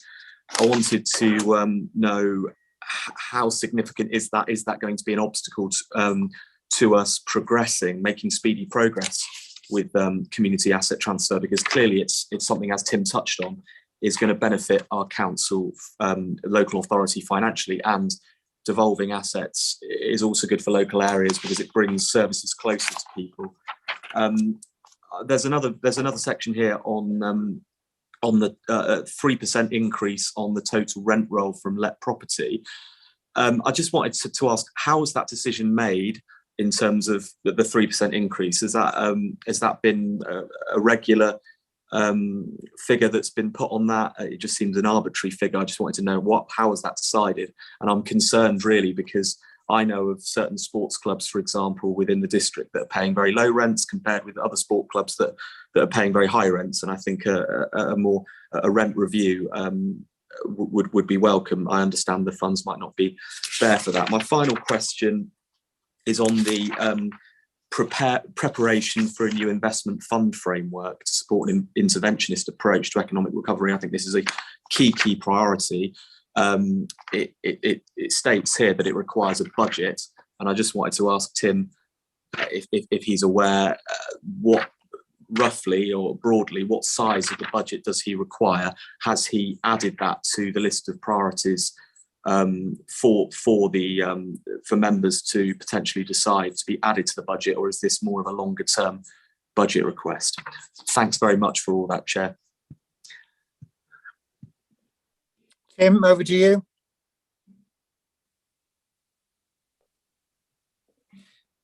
Thank you, Chair. So picking up on the various elements. So firstly, around assets of community value. Interesting, Councillor Miller, the way that MENDIP do it. If members would like, we can of course review the procedure that we've adopted here, and look at best practice elsewhere. Now moving on, in terms of the community asset transfer procedure and my reference to significant input from others, that really comes from particularly from the learnings from the beer pilot. There's a lot of work needed from the beer pilot's I suppose a more complicated project in some ways because it's a number of different assets. But I think it's probably fair to say that all parties, the council and also the parish council, probably underestimated the scale of the task to bring it forward, and hence the length of time that it's taken. If we were to, so for example, with Beer Pilot, it includes land that is maintained by Street Scene. It includes car parks that are managed by parking. And for example, with Street Scene input, we need to understand, well, actually, what is the resource that goes into maintaining those bits of land? What is the cost to the council of any given bit of land? And it's those sorts of things that aren't as easy to understand as you might think, because a lot of the information is much more generic. So and we, I suppose, in terms of my service area, we need to coordinate this, but we need significant input from other service areas. And yes, it does obviously have a resourcing implication on all of those service areas. Now, for my area, I can plan for it, but for those other service areas, it's I suppose less easy because they need to sort of fit in with my services timescales as far as possible. So it's a difficult one. So that's why I've flagged it up there. In terms of the 3% increase in rent roll, that's across the portfolio as a whole. So it doesn't mean we go out to each and every tenant and say your rent's going up by 3%. In fact, the number of tenancies in any given year that we can influence in terms of the rent are very low, because we need to wait until a lease ends and needs to be renewed, or where there's a break option, where there's a rent review option provision. So the 3%, it is a target. We do review it each year to determine sort of where the market is. Typically, we are exceeding that. But certainly the 3% figure has been used. I think this might be the third year that it's been used. And because of the continuing uncertainty over COVID, we were reluctant to be, I suppose, to edge it much higher, although typically we do exceed that figure quite easily. But then some years are easier than other years. So as it relates to the portfolio as a whole, if you have one really, really big rent review or lease renewal, that can very easily skew the figures. And particularly those sort of high level rents may not be being reviewed. So yeah, it's a figure we often exceed, but we do look at sort of where the market's generally going. In terms of the investment fund, ultimately it would be through borrowing. I think it's the intention, so through Public Works Loan Board. In terms of the, so yes, there is obviously a capital implication depending upon, obviously, in terms of paying back the cost of borrowing. But in terms of the size of the fund, that really needs to be dictated by what the fund is there to do and what's set out within that framework. So it seems almost the wrong way to sort of create an amount of money before you know what that amount of money is to be used for. So there have, I know in previous meetings, there have been a number of suggestions as to the size of that fund, and there are big figures being talked about. But I think until we know what is in the framework and what members seek to achieve through it, I think to sort of set the amounts probably the wrong way around. That's very, very full. Paul, does that satisfy you, Paul? Thank you. Very thorough. Thank you, Chair. Thank you. Anybody else, Sue? Yes, Chair. Councillor Davey. Holly? Thank you, Chair. I just wanted to ask Tim, how I'm on my usual hobby horse, I'm afraid. How many of our buildings have solar panels, and do we have any plans to extend that for a further rollout? I'm thinking particularly of our commercial buildings, because I know Megan has been doing a lot to get panels on our council housing stock. And whether that will form part of the brief for the consultant on energy efficiency, because obviously, well, I believe panels have a contribution to make there and can also generate income for the council. Thank you.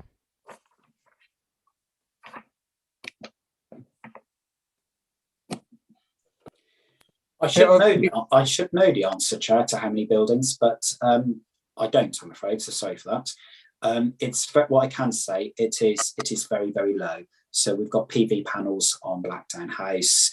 We've got PV panels, I believe, on a small number of the LED assets, and I'm not 100% sure, but we might have on Exmouth Town Hall. But they're the only ones, maybe on one of the depots. But so it's certainly a handful, if that. We did look at PV. There was a piece of work looking at PV cells, I think probably 2 years ago. And the conclusion of that was that actually that's not necessarily the best solution. And it's almost sort of an easy solution, but not necessarily the best solution. So yeah, through this consultant, we will be looking at a whole range of other solutions, some of which use much newer technology. But yeah, Councillor Davey, it's a very, very small number. But as I said, it's not necessarily suitable for all buildings. And obviously I'm talking there just about general funds, not housing properties. Thank you, Tim. Sue, anyone else? Yes, Chair. Councillor Rowland, please. Jack. Thank you, Chair. I just wanted to make a brief comment about the comments that have been made about assets of community value. Prior to becoming a district councillor, as a town councillor, I was heavily involved in making 2 requests, both of which were unsuccessful for different reasons. But what surprised me when I looked into the procedure was that it was delegated power to an officer to make that decision. And as a result of that, when I became a district councillor, I did speak to Henry about this subject. And he did assure me that any future requests that were being made to East Devon District Council would actually be considered by members and not by delegated power. So as far as I'm aware, that hasn't changed, but I haven't seen any requests come through that may require members to actually look at the requests. Thank you, Chair. Thank you for Jack. We've had similar problems in our parish councils, and I have marked down as a result of I've forgotten who was raising now, that part of our recommendation might be that we review the process of registration of assets of community value. It's something that does concern our local community. They go through a lot of effort to identify these properties or these premises, these assets, and I think it should be a democratic process to select it. Thank you. Sue, anybody else? I think Henry would like to make a comment, Chair. Henry the last then. I did check back after Councillor Miller raised this, and I had a conversation. It was almost this time 2 years ago, with Councillor Miller and Councillor Rowland about this. And I'm afraid Councillor Rowland's not quite right in what was said. It is delegated, and that's not to say that first decision makers in this process couldn't be members. Indeed, men that do it, Teambridge do it, I think. The issue is that the review must be by an officer. And that you can see if the first decision maker is members, can put that officer in a particularly difficult position. So it's not that you shouldn't do a review, and it's not that the process shouldn't be looked at. Hopefully I can give Councillor Rowland the reassurance that at that time, 2 years ago, the process was reviewed and amended to give greater ward member involvement, including a minded to decision for member comment prior to the decision being taken. So at that time, there was an increase in member engagement in that process. But yeah, the biggest sticking or biggest hurdle, it seems to me, is that difficulty of a member decision potentially being overturned by officers on review, and just what that might mean, and particularly when you have potentially more sensitive councils, what that might actually mean. So by all means, a review can be done, but just bear in mind that when we go through that, that's a difficulty that we're going to have to think through as a council. Thank you for that clearance, Henry. Who else did you say, Sue? Well, there was nobody else, but Councillor Miller, I think, would like to make another comment. Very quick, Paul, please. Well, I just wanted to state, hopefully we can propose a review. I think there are merits of doing so. I recall that was Henry's concern at the time, but I like to think that we understand, it's a bit like the inspector when it comes to planning applications. We understand that the officers, if they review, they will take their professional judgment. I don't think that takes away from the merits of the idea of members making the initial decision. There's nothing we can do about the fact that in law, the officer must review it. So I just wanted to make sure that that's included in the recommendations, Chair, because I think it would be I think it would be right to do a review. Thank you, Paul. I have actually made a note to include that in the recommendation. Well, thank you, Chair. Cheers. Right, is that it, Sue? That is, Chair, yes. So if we can have a vote, and the only significant amendment is that we review the process that leads to the registration of assets of community value. All right, if you could put it to overview first, use your system, red crosses. No, yeah, red crosses, green ticks. Freudian slip, put in red crosses first there, and then yellow hands. So please, overview committee first.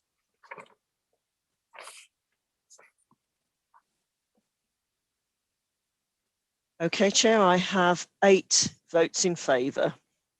Right, scrutiny committee now, please.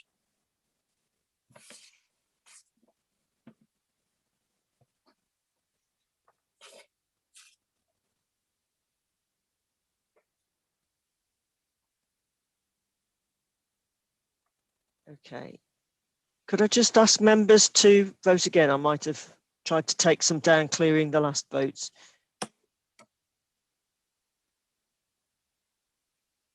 Thank you, Chair. We have 8 votes in favour.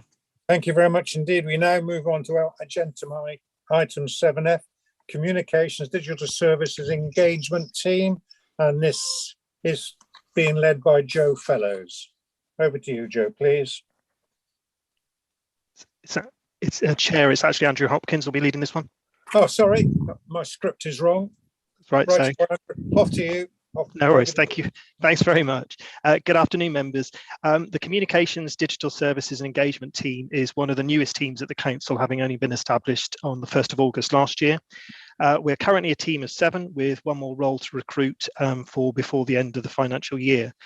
Our service plan has been constructed to reflect the priorities members gave last year to communications when it was agreed to increase the numbers of team members working in the team, and with an enhanced emphasis on getting more of the messages of and the work of the council out to our communities, whether that be through press releases, social media, and or e-newsletters. Being aware of the time, I would like to just draw members' attention to 3 of the initiatives that we're looking to build upon during this year. As mentioned in the first service plan presentation today by Simon Davey and Libby Jarrett, we are playing a key role with colleagues across the council in refreshing our website, improving its accessibility and making it much easier for residents to access our services online through both the website and the popular East Devon app. With the recent appointment of a corporate performance and data analyst, we will be able to better reflect the performance of the council and its services through a greater range of performance dashboards and making use of data when the council makes greater use of data when the council makes its decisions. Lastly, we're wanting to improve the way residents can engage in our consultation and engagement exercises in the future. Short and sweet, because I'm aware of the time. Would welcome any feedback from members on our plans and would happily answer any questions you may have. Any hands up? I welcome this. For years, East Devon District Council has not been very good at blowing its own trumpet. We achieve many good things which don't get out there, and I think there have been improvements, and particularly what I like, which has been going on for a little while now, is the actual release of proposed press statements to members before they hit the press. It does give us a chance to comment on them. Any other comments, please? Yes, Councillor Jackson, Chair. Sarah, over to you. Thank you very much, Chair. Yeah, I just really want to thank the team for the work that they've been doing. Prior to the pandemic, they were working with very limited resources anyway, and then through the pandemic, they faced some pretty unprecedented work levels in terms of facilitating the other communications that were being filtered down from central government on top of their regular work, which of course also increased in terms of helping to communicate where service changes and challenges were being experienced by the council in order to keep residents well informed, and they've done an absolutely sterling job in doing that. I will say now they're in a much better position and better resourced to start making inroads into those key areas that have been highlighted. So I'm looking forward to seeing how things progress, and hopefully we'll start to see some really positive changes. Thank you. Thank you. Sue, anybody else? Yes, 2 more, Chair. Councillor Faithful. Peter, over to you. Thank you, Chair.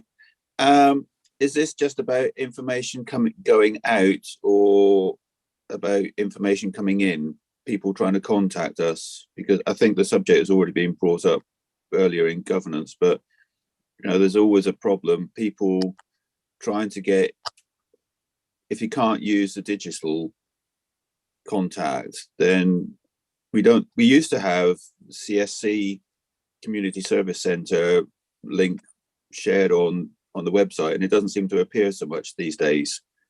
Is that made available, or can it be made available where it isn't? I'm not aware it wasn't available. I've used it to report complaints from people, and people have answered the phone and dealt with it.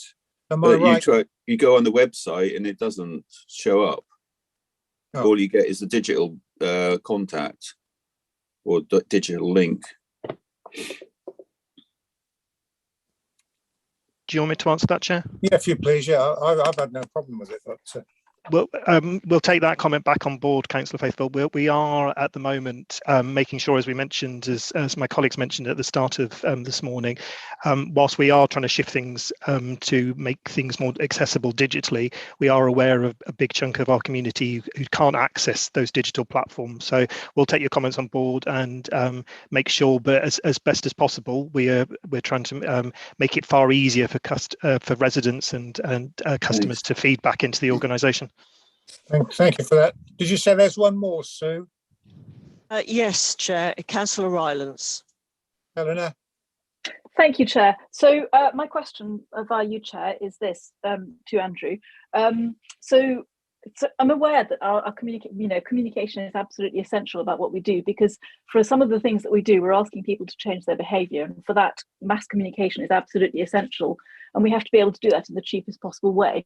Now, on Facebook, it's quite clear that there's a lot more engagement in press, posts put out by the council. I can see that, anecdotally over the years, that's got better, particularly in pandemic. But I know that a lot of people don't use Facebook, but I am aware that a lot of people do use the app.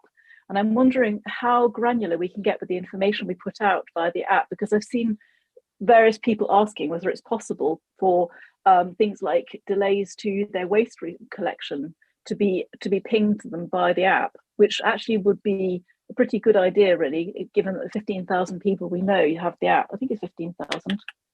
So I'm just saying, then my question is this: how granular can we get with the external communication via the app? The outward communication. And I know people use it for reporting things, but can we actually be more granular with it than possibly we have been in the past? Over to you. Thank you, Chair. To answer that question, yes, we most definitely we invested. We used some welcome back or reopening high street safely funds to enable us to make better use of the app moving forward. So we haven't previously it was set up that you could only communicate with recycling and waste rounds. We've now got the means to communicate with people via postcodes, via addresses, via towns. So I think moving forward, yes, the app, and I'm led to believe I think it's about 30,000 people have registered to use our app now. So there's a big opportunity there. The only slight challenge we've got is this balancing it out, because a lot of people do use it for their recycling and waste, and our worry is if we started messaging every day something from East Devon District Council, we would then start to lose people. So it's a balancing act, but yeah, most definitely the e-newsletters that we've got available, as well as social media, but yeah, the app is key to our digital communication platforms moving forward. Thank you. That's encouraging. Sue, anyone else? No, Chair, no other speakers. Well, can we again then put this? I don't think there's any suggested amendments. So if we can again ask Overview to approve the service plan going forward. Overview first, please. Use your way.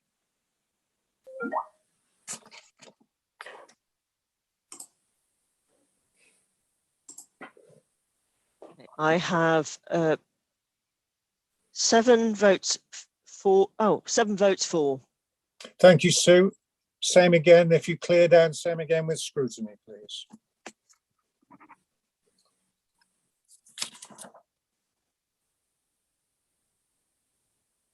Okay, Chair, I've got 6 votes in favour. That was very good. That item took 8 minutes. So let's hope we can have the same with our final matter on the agenda with regard to service plans, 7G, HR and payroll services. And I've got Joe Fellows again. Am I right with that? Yes, that's right. Hello, everybody. Hello. Hi. For those of you who don't know me, because I'm fairly new, I started with the council as HR manager back in August last year. And I'm responsible for the HR function, which includes payroll and staff learning development, and I manage a team of 9 people across those areas of work. In terms of the service plan, the areas that are mentioned in our service plan are workforce and therefore obviously HR priorities that have been discussed since September with the Personnel Committee. And a lot of them, as you'll see, aim to mitigate some of the recruitment and retention challenges that we've currently got as an organisation. Which is not unique to East Devon District Council. I think all organisations in the current economic climate are having recruitment and retention difficulties. So things like the reward review, looking at our sort of what they call employer brands, so how we promote ourselves to potential employers, how we grow our own staff to fill key vacancies and so on, are all things that we're looking at to, as I say, to help mitigate against those recruitment and retention challenges. And they will also, as you can see in the service plan, help us to support our strategies such as anti-poverty and obviously economic prosperity and growth and so on. We also need to continue to plan or to look at our ways of working, informed obviously by how we've worked through the pandemic with a lot of staff working at home in line with government guidance and so on. And this is called our Work Smart Review, and I'm leading a project group, a multidisciplinary group across the council to look at our future ways of working, making sure that we focus on 3 important key areas. One is obviously how we meet customer needs, and the second is how we meet employee needs, bearing in mind as well, as I say, recruitment and retention challenges. And thirdly, how our ways of working can support our climate change aspirations as an organisation. So those are sort of the key areas. And I thought it was also just worth noting, as you'll see on the service plan, that the independent management review is included, but that is subject to final agreement and resource allocation, which we've agreed with Personnel Committee scheduled to take place in spring. So we'll have further conversations with the committee at that stage. And obviously I continue to keep the Personnel Committee involved and informed in progress of the various priorities that are set out. Happy to take any questions or that you may have. Thank you, Joe. Who's first, Sue? Councillor Miller, Chair. Right, you are, Paul. Thanks, Chair. I think it was a recent Personnel Committee, not the last one, the one before, Joe. I remember bringing up the issue of the Investors in People accreditation. I remember you saying coming into the authority as as a new member of staff, the jury was out on that. Mm-hmm. I'm open-minded on whether we go for accreditation, but I'm really interested in whether, Joe, you've managed at all to look at the value it adds to the organisation, and whether there's been an impact study on staff, new joiners that are joining the organisation, and whether they've mentioned the IIP accreditation as a factor in why they've joined. I only say this because obviously we're having to make extremely difficult decisions over our budget. For example, the cost of the IIP accreditation, as far as I'm aware, is about the same cost as a theatre manager and box office assistant at the Manor Pavilion that at the moment we're actually having to reject. So I'm really keen to further understand the kind of the added value that this generates for the organisation. And I only say that because there aren't any other councils in the local area I'm aware of that do this, and they're still really good councils. So it would be really good to understand what this adds for us. Thanks very much, Chair. Okay. Thank you. Thanks on to that one. So I haven't done any systematic or detailed research into it, but certainly anecdotally from the conversations I've had with a number of new starters, the fact that we have got Investors in People has contributed to their decision to apply for the role and to join us. And I think I said at committee back in September, if I'm honest, that was one of the reasons that I was interested in joining the council. Because having looked at the IIP report and seeing the importance that the council gave to workforce matters, which obviously right up my street as a HR manager. So I think it is adding value, and it links with a lot of the other priorities that we do need to look at around sort of recruitment, retention, longer term around how we support managers and the work we're doing around wellbeing for staff and overall engagement, those sorts of things. But there is a lot of work for us to do in terms of looking at that reaccreditation, bearing in mind what we've been through with pandemic and so on. So it's something I'll be looking at a bit more detail later on in the year. Thank you for that, Joe. We experience great difficulties in recruiting the right staff, and if we think that accreditation does assist us in attracting the better quality staff, I think it's investment that's well justified. Anyway, anybody else, Sue? Yes, Chair. Councillor Loudon. John, over to you. Thank you, Chair. I was hoping you might have called me as the portfolio holder, but so I've had to join the ranks of the great unwashed here, I'm afraid. No disrespect to anybody. Right. First of all, thank you, Joe, for delivering the outline there of the service plan. And to reiterate, Chair, the welcome to Joe, because you've only been here, 6 months, 7 months, something like that. Although it seems, I'm sure from your point of view, it seems longer, forever, perhaps. And what Joe's been outlining here is very much what is, I would guess, seen as a Cinderella service within the council, because this is backroom, isn't it? Joe and her colleagues are there, sort of underpinning everything else that goes on, because the support here is given to the council as the employer and the council employees through their work, and incredibly important it is for that.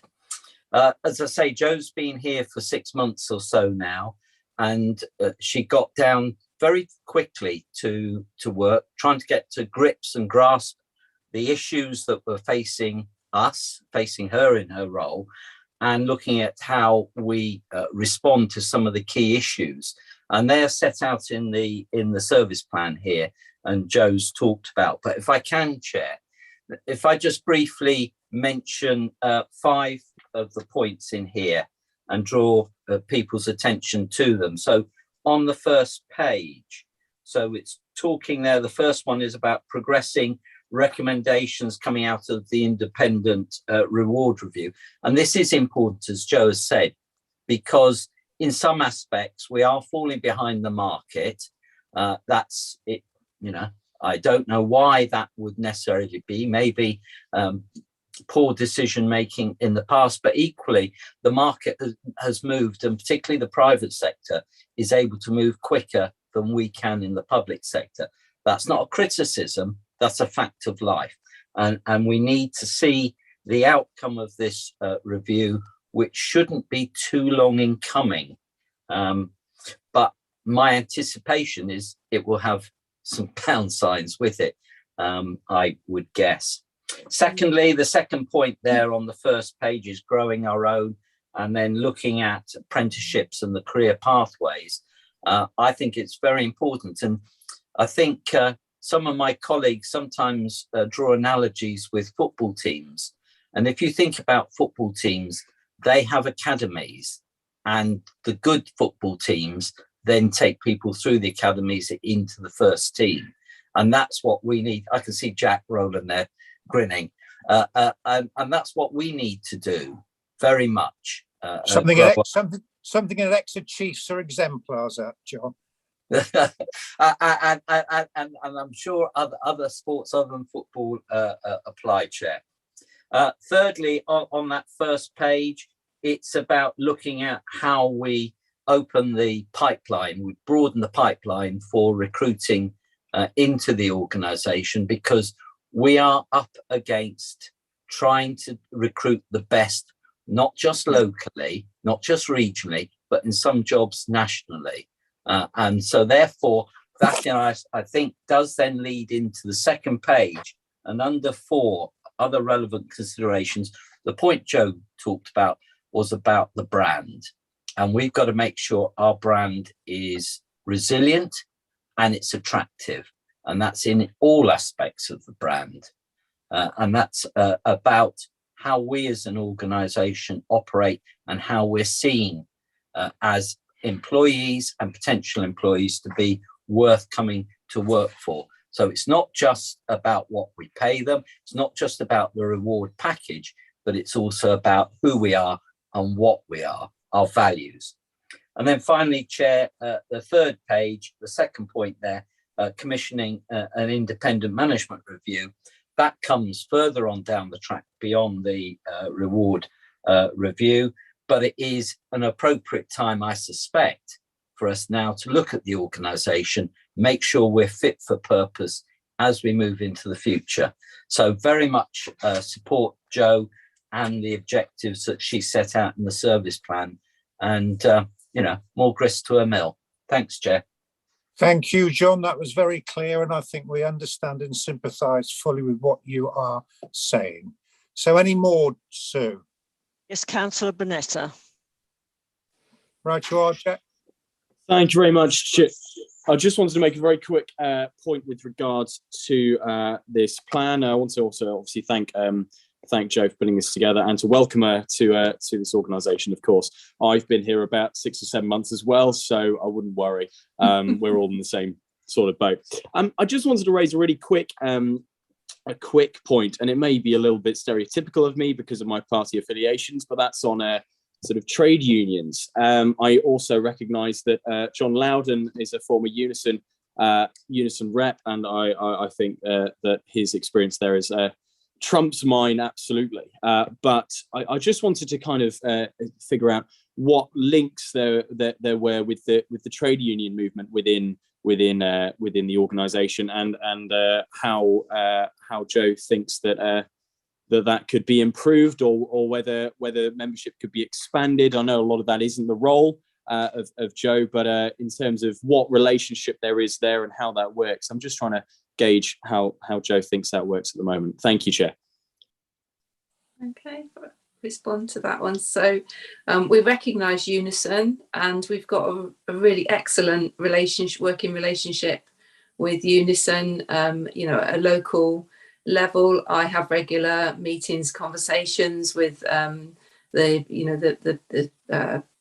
officer for Unison, and involved in all elements of what we're talking about, from an early stage. So if anything, I think we've probably got it's a really good positive relationship, and I wouldn't see any improvements. I think it's just carrying on as we are.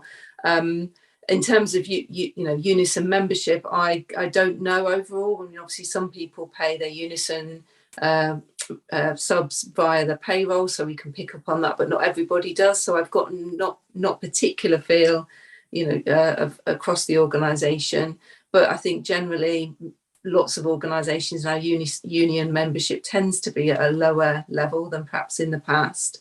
And we do support Unison membership through, for example, induction and so on. So there are we do promote that as an employer. But I think the other thing I would say is that from a wider sort of staff engagement point of view, I think we're a very good organisation on that. I think it links back to investors and people we were talking about earlier. But also, I think the things, from what I've seen, the staff surveys that are regularly done, it's been really helpful to me in terms of joining the organisation and understanding where we're at and what needs to happen. And, I know Mark and others are, very keen, on that. And obviously we've just had a recent further staff survey, which the results are being pulled together, analysed at the moment. And I don't get the impression, again, from the conversations I've had with people, that people are backward at coming forward in this organisation. They're very happy and willing and able to make their views known, and those are listened to. So I don't, from a trade union engagement point of view and a wider sort of staff engagement point of view, I think we're in a good place, and that's really helpful to me in my role. Thank you for that, Joe. That's very encouraging to know. That's certainly been my experience of staff. And whenever I walk down a seafront and talk to street scene staff, they do seem proud to be part of East Devon and glad to be part of East Devon. Are there any more? And well, I haven't met you before, so I welcome you as well. Thank you. Sue, any others? No, there aren't, Chair. Thank you very much indeed. Well, I would ask Sue to put that to the vote. Overview first, then scrutiny, and it's a very positive note to come near the end on, not at the end yet, but coming towards it. Thank you.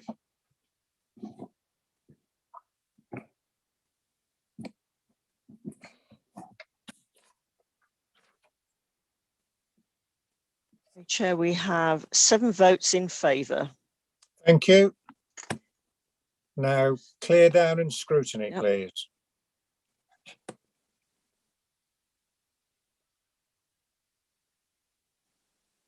Okay, Chair. Oh, changing still. I've got 7 votes in favour. Sorry, beg your pardon, 8 votes in favour. Thank you very much indeed. We now come to agenda item 8, which at the end of the day is what we've been gathered together for these 2 long mornings. And it's up to Simon, I think, to present the draft revenue and capital budgets again, which he did at the outset of the meeting on Wednesday. So Simon, over to you. Chair, if you don't mind, because it's already been discussed, I'm sure Simon may have comment, but can I summarise where things sit in terms of... Yes, please.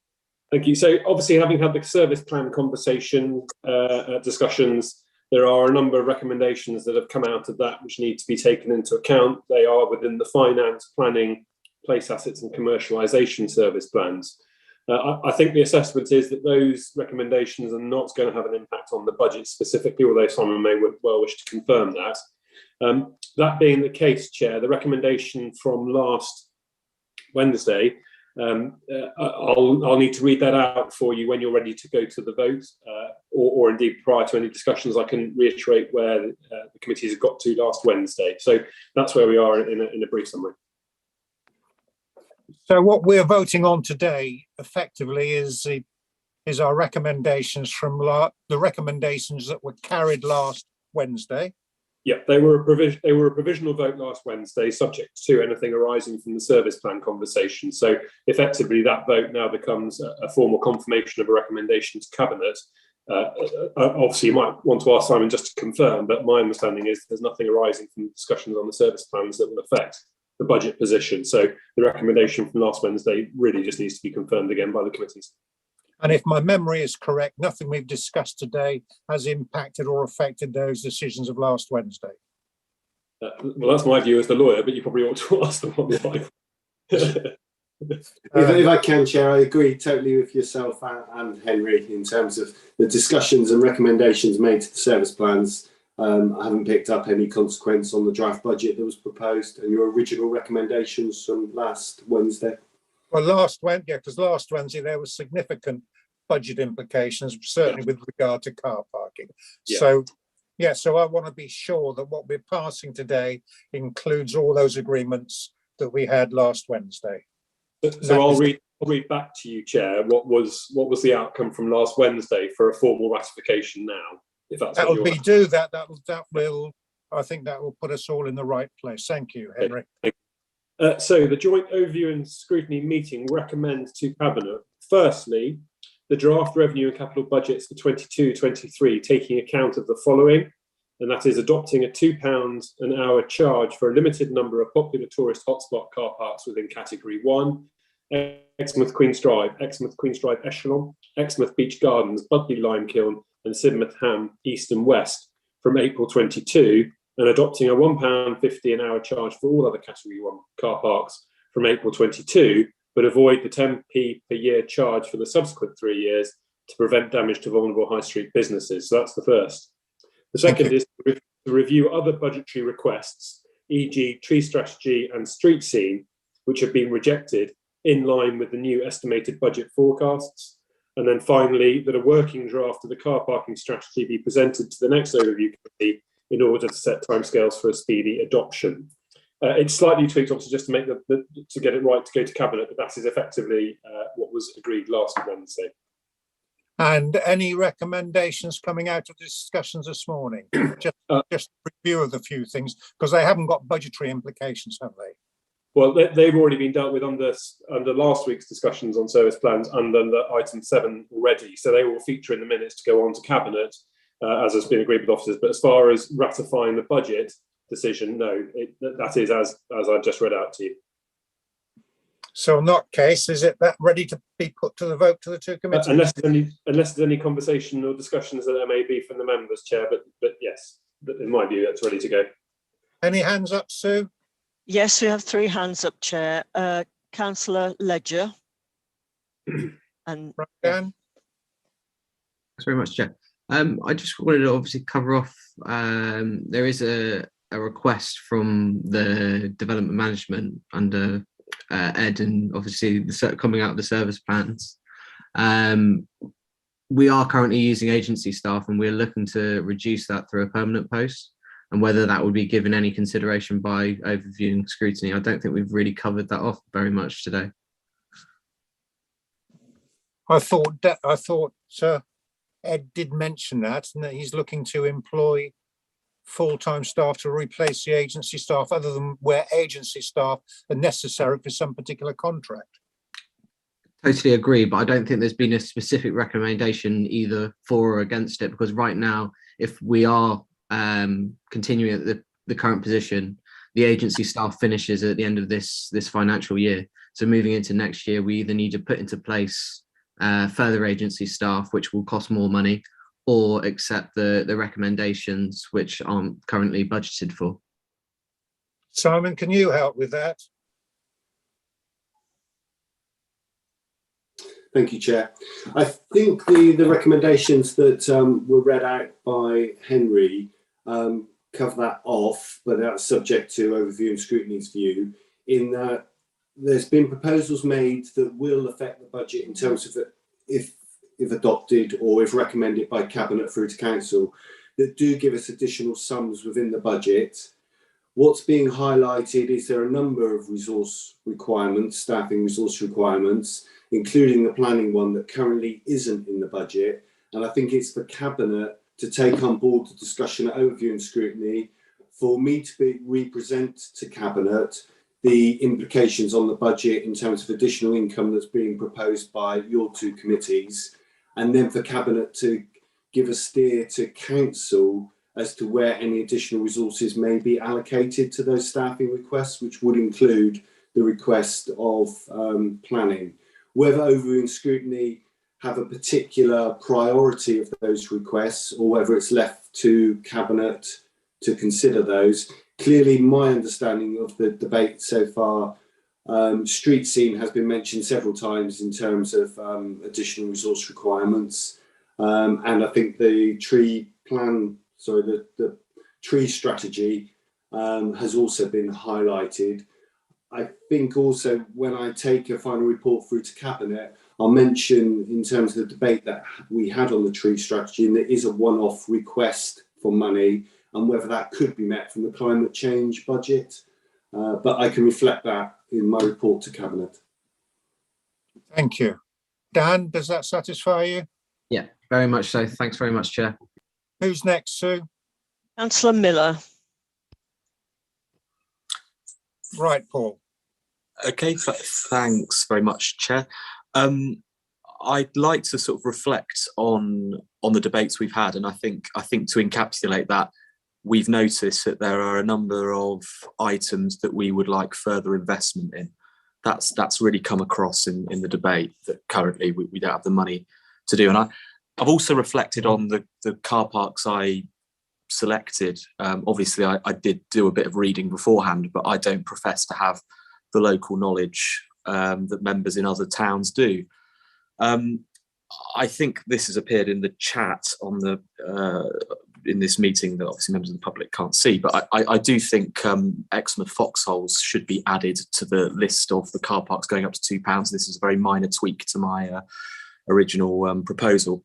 And I also, following a discussion with Councillor Pook, who I don't think is here today, Beer Central should also be added to that list. I think that gives us a list of 7 currently. That can obviously then be debated by Cabinet, but I like to think that would be supported by this committee. I think we've got to be fair across the district, of course, in terms of tourist hotspot car parks. I think we've got to have in our mind that this is going to increase our revenue, so we can invest in things like the tree strategy that's just been mentioned, but also significant other areas of our services which really need expenditure to be made on them. So I just wanted to do a minor tweak there, reflecting on some discussions I've had with councillors, and to ensure that this will be fair across the district. Thank you.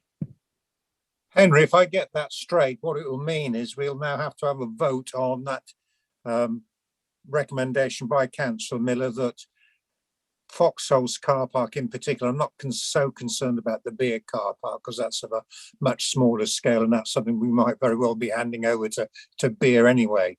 So do we need to have a vote to amend that recommendation to Cabinet to include Foxholes in that £2 ban charge? It seems logical to me because it's a car park nearest a beach, and it's got toilets, which was raised at the meeting, and it's got something to wash the sand off your feet, which was mentioned at a previous meeting as well. Chair, through you, I think gosh, need a break. Chair, I would advocate that you simply see contrary views to it, and if there aren't any, I think that gives you a fairly good steer on the views of the Overview and Scrutiny Committee, and then you can just take it to the vote when the time's right. So I think I would just see whether there are any contrary views to that. So does anybody express strong reservations about including Foxholes in the list of in the list of the £2 car parks? I will say, Chair, obviously that Councillor Miller proposed Beer, was it Beer Main? I'm sorry, I didn't catch it. Beer Main, I think it was. Beer Central, yeah. Beer Central, sorry. And I know you didn't say that. So if there's going to be a dichotomy then between which of the two, or whether it's the two, you might need to go to the vote. But the proposal was for 2 to be added. So, yeah, that is right. That's what Councillor Miller, I was trying to edit it, which I should not do as chair. So is anybody expressing strong views that we should not include those 2 very popular car parks, very close to our seafronts, in the £2 band? You've got 2 councillors who wish to speak, Chair. I don't know if it's about that issue or not. Well, that's the only issue I want people to speak on at the moment. So is it on that issue? Councillor Rylance to start with. Well, she mentioned, I saw Eleanor. Yeah, sorry, I was just going to say what Councillor Miller said. I forgot I had my hand up. So yeah, no, I do think in terms of managing traffic in these car parks and also offering the best possible facilities, I do think the inclusion of these 2 is advisable. Thank you, Eleanor. And Councillor Chapman, Chair. Yeah. Yes, thank you, Chair. No, I don't agree. That's 4 car parks in Exmouth that you're considering putting up prices, and it's not just tourists. We have to live with it all year. So I think to have 4 car parks increased to £2, no, I don't agree. Thank you on that, Mehdi. I would point out that any resident can get a car park which is permit, which is less than £2 a week to pay. So, Chairman, can I come back on that? A lot of people cannot afford that. Yeah, but we're now talking about that's now available to be bought monthly, isn't it? So the proposal from Councillor Miller, which I will second, if that's all right, is that we increase both those car parks to £2, unless Maddie has got a seconder for her proposal not to include foxholes.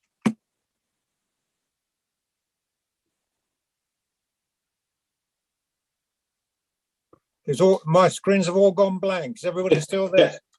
Yeah, I think given that you've only got 1 person expressing a contrary view, I think we just incorporate those 2 car parkings into the resolution that's before you. I can read it out again if you wish, but essentially they get added into that. I'm happy with that. Maddie's objections have been heard and noted. Thank you. So on that, can I please ask for a vote, first of all, from overview on that we accept the budget as proposed with the addition to the recommendation from last Wednesday that we include foxholes and the Beer Central car park in the recommendation for the £2 an hour car parks. So overview first, please.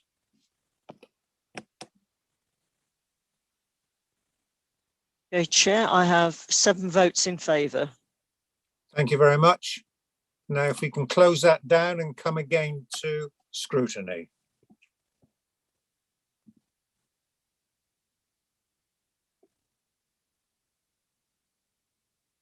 Chair, I have 7 in favour and 1 against. Thank you very much. Does that now, because I did close the meeting prematurely the last meeting I chaired, is that now officially the end of the business? Yes, Chair. Thank you very much. Well, I'd like to thank everybody for their forbearance on a meeting that lasted more than the 4 hours, but thank you very much. And I think we've made sound recommendations which should help the council going forward. Thank you very much. Goodbye. Very good. Thank you. Thank you. Well chaired, Tom. Thank you.